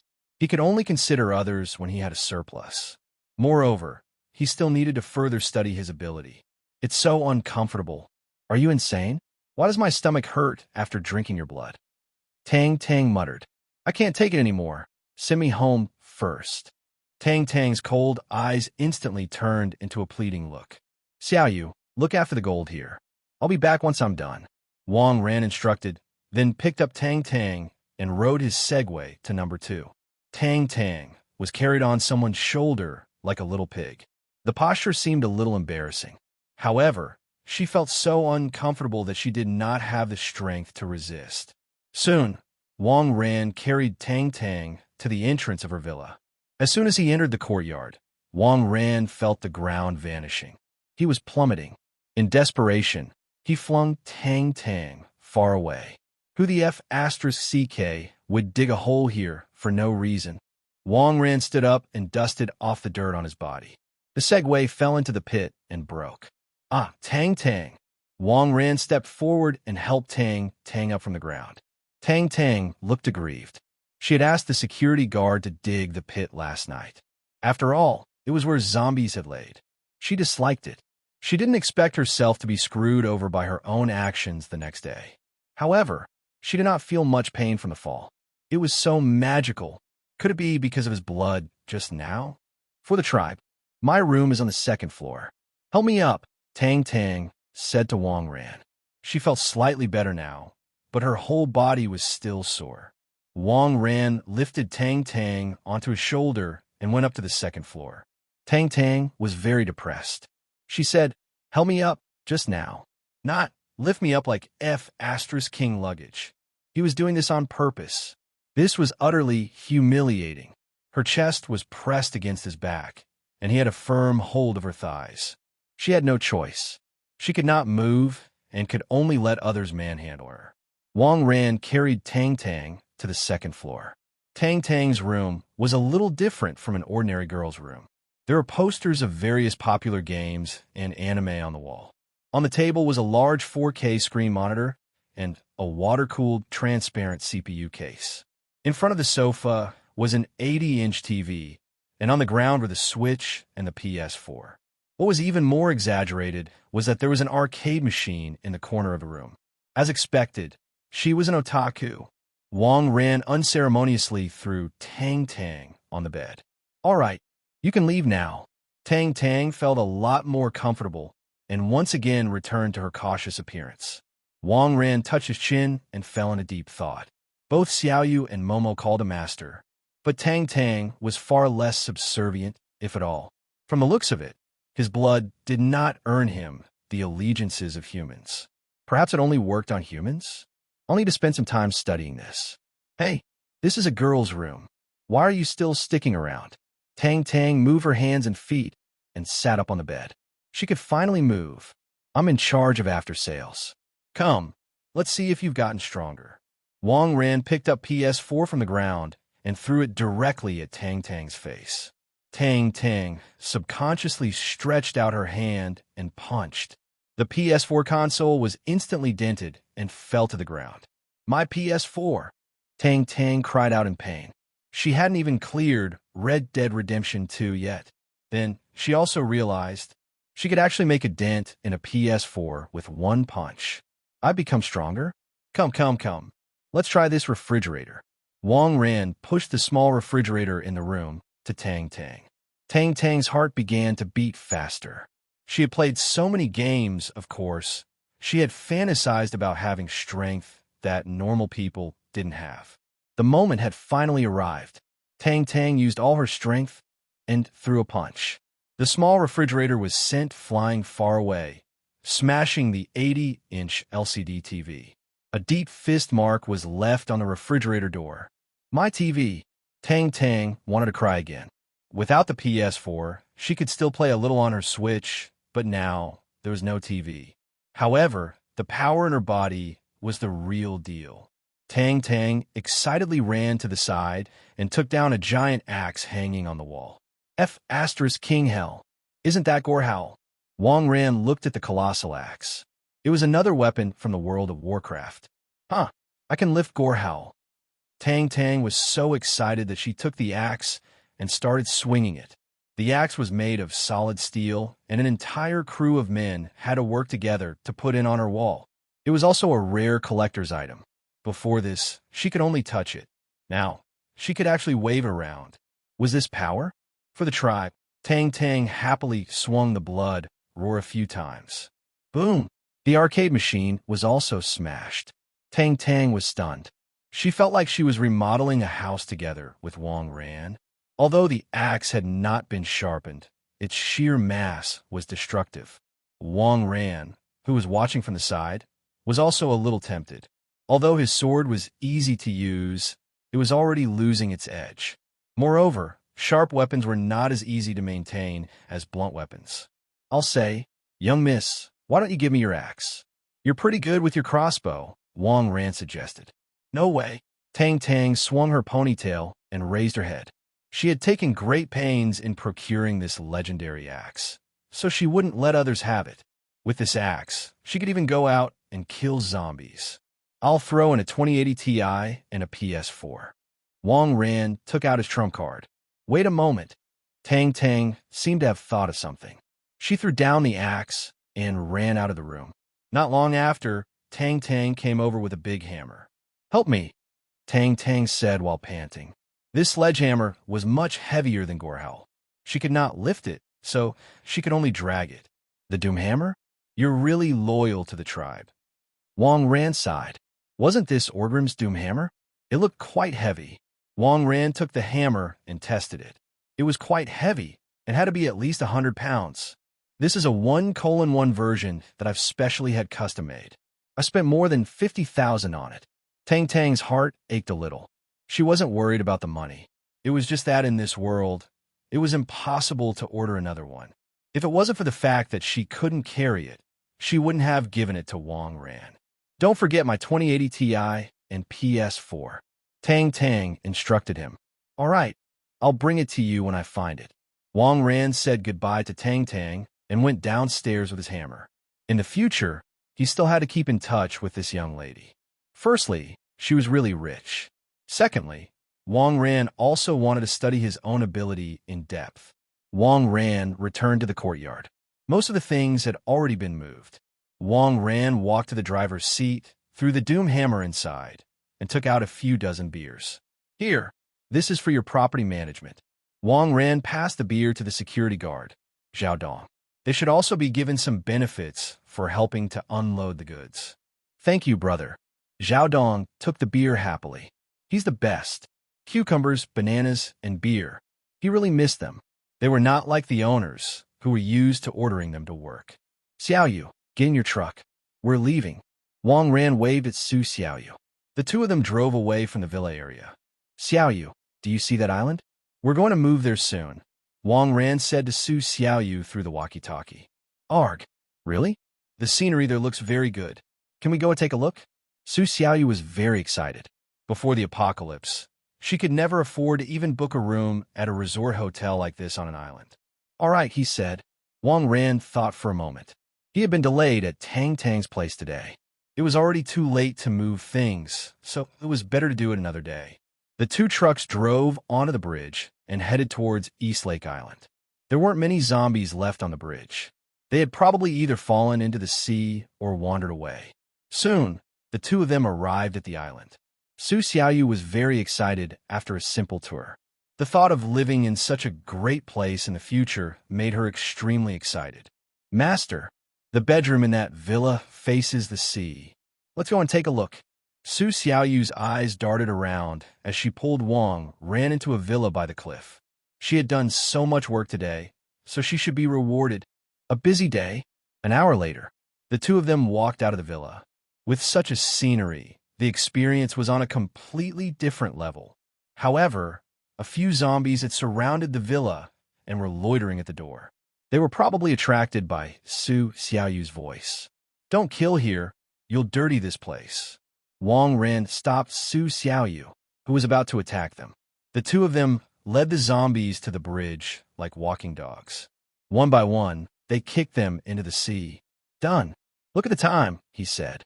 It's too late to move things and too early to go back. How about this? I need to take a look at some factory. Come with me. Wang Ran thought of the solar panel factory of the unfortunate youth. They were not afraid of being robbed when they transported the things here. It was fine, even if no one was left to look after them. It was not as troublesome as the food. Sure, Su Xiaoyu nodded. As long as she followed Wang Ran, she could go anywhere. If she worked hard, she might even get a reward. Burp. The two of them turned the trucks around and drove toward the factory address. The number of zombies wandering on the road had decreased compared to 2 days ago. Wang Ran knew that the zombies had started to move toward the apartments, villas, shopping malls, and other places where survivors had holed themselves up. After all, living people would always make sounds. Moreover, 2 or 3 days had passed, and many people had exhausted their supplies at home and started to look for food outside. They would subconsciously move in the cover of building to building, but zombies would inevitably sense them. This accelerated the change in the zombie distribution in the city. The zombies on the road were relatively fewer. Wang Ran and Su Xiaoyu were pulling far lighter loads, so they sped up a little. They arrived at the factory 20 minutes later. Zombies in workers' uniforms could be seen at the entrance of the factory and the open space inside. This factory had also fallen. Wang Ran got out of the car and picked up the doom hammer that he had just swiped off Tang Tang. A lot of love had been put into the workmanship.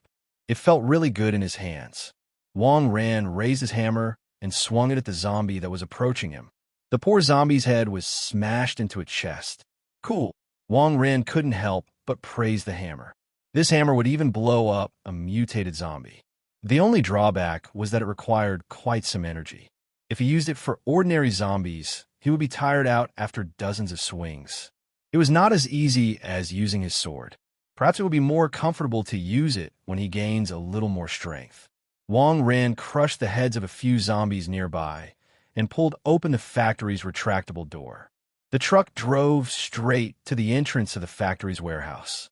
In the warehouse, a few more workers stood guard at their posts. Of course, they just happened to be standing there.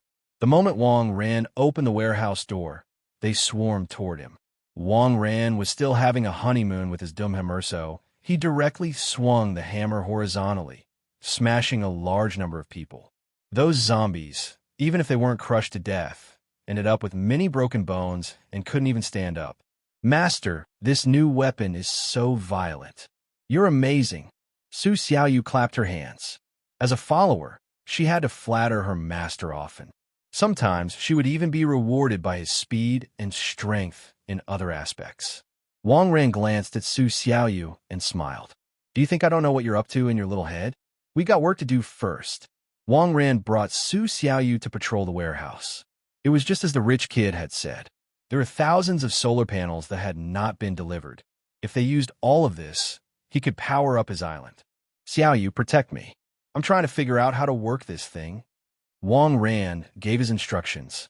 He then took apart a solar panel and started fiddling with it.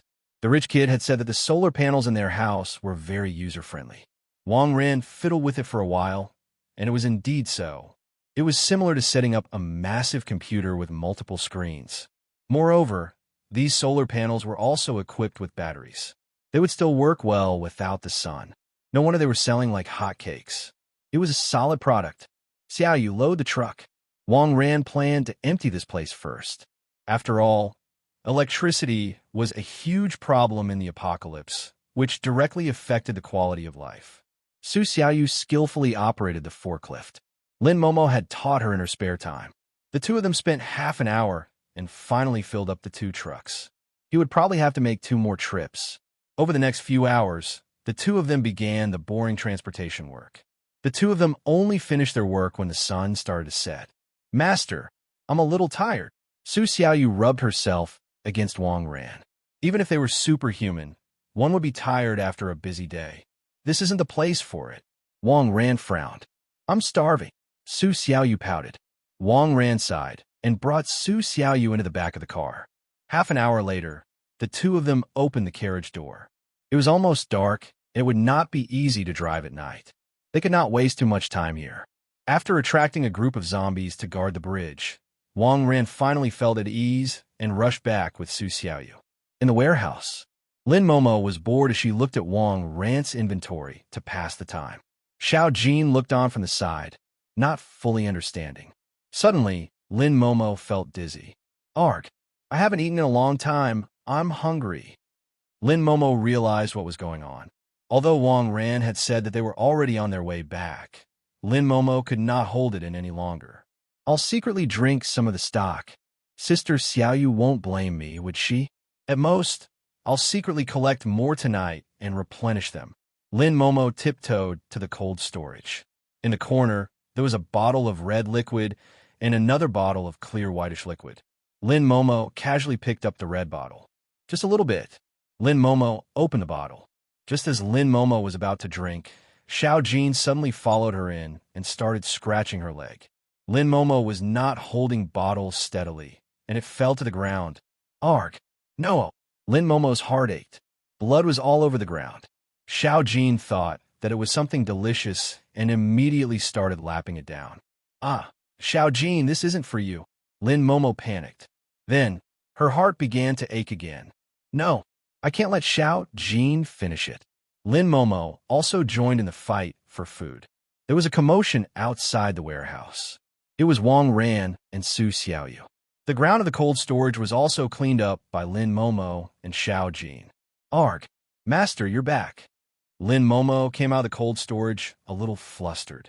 Wang Ran could tell that there was something wrong with Lin Momo at a glance. Usually, she came up to test her airbags against his body. What was the situation this time? Was she too hungry?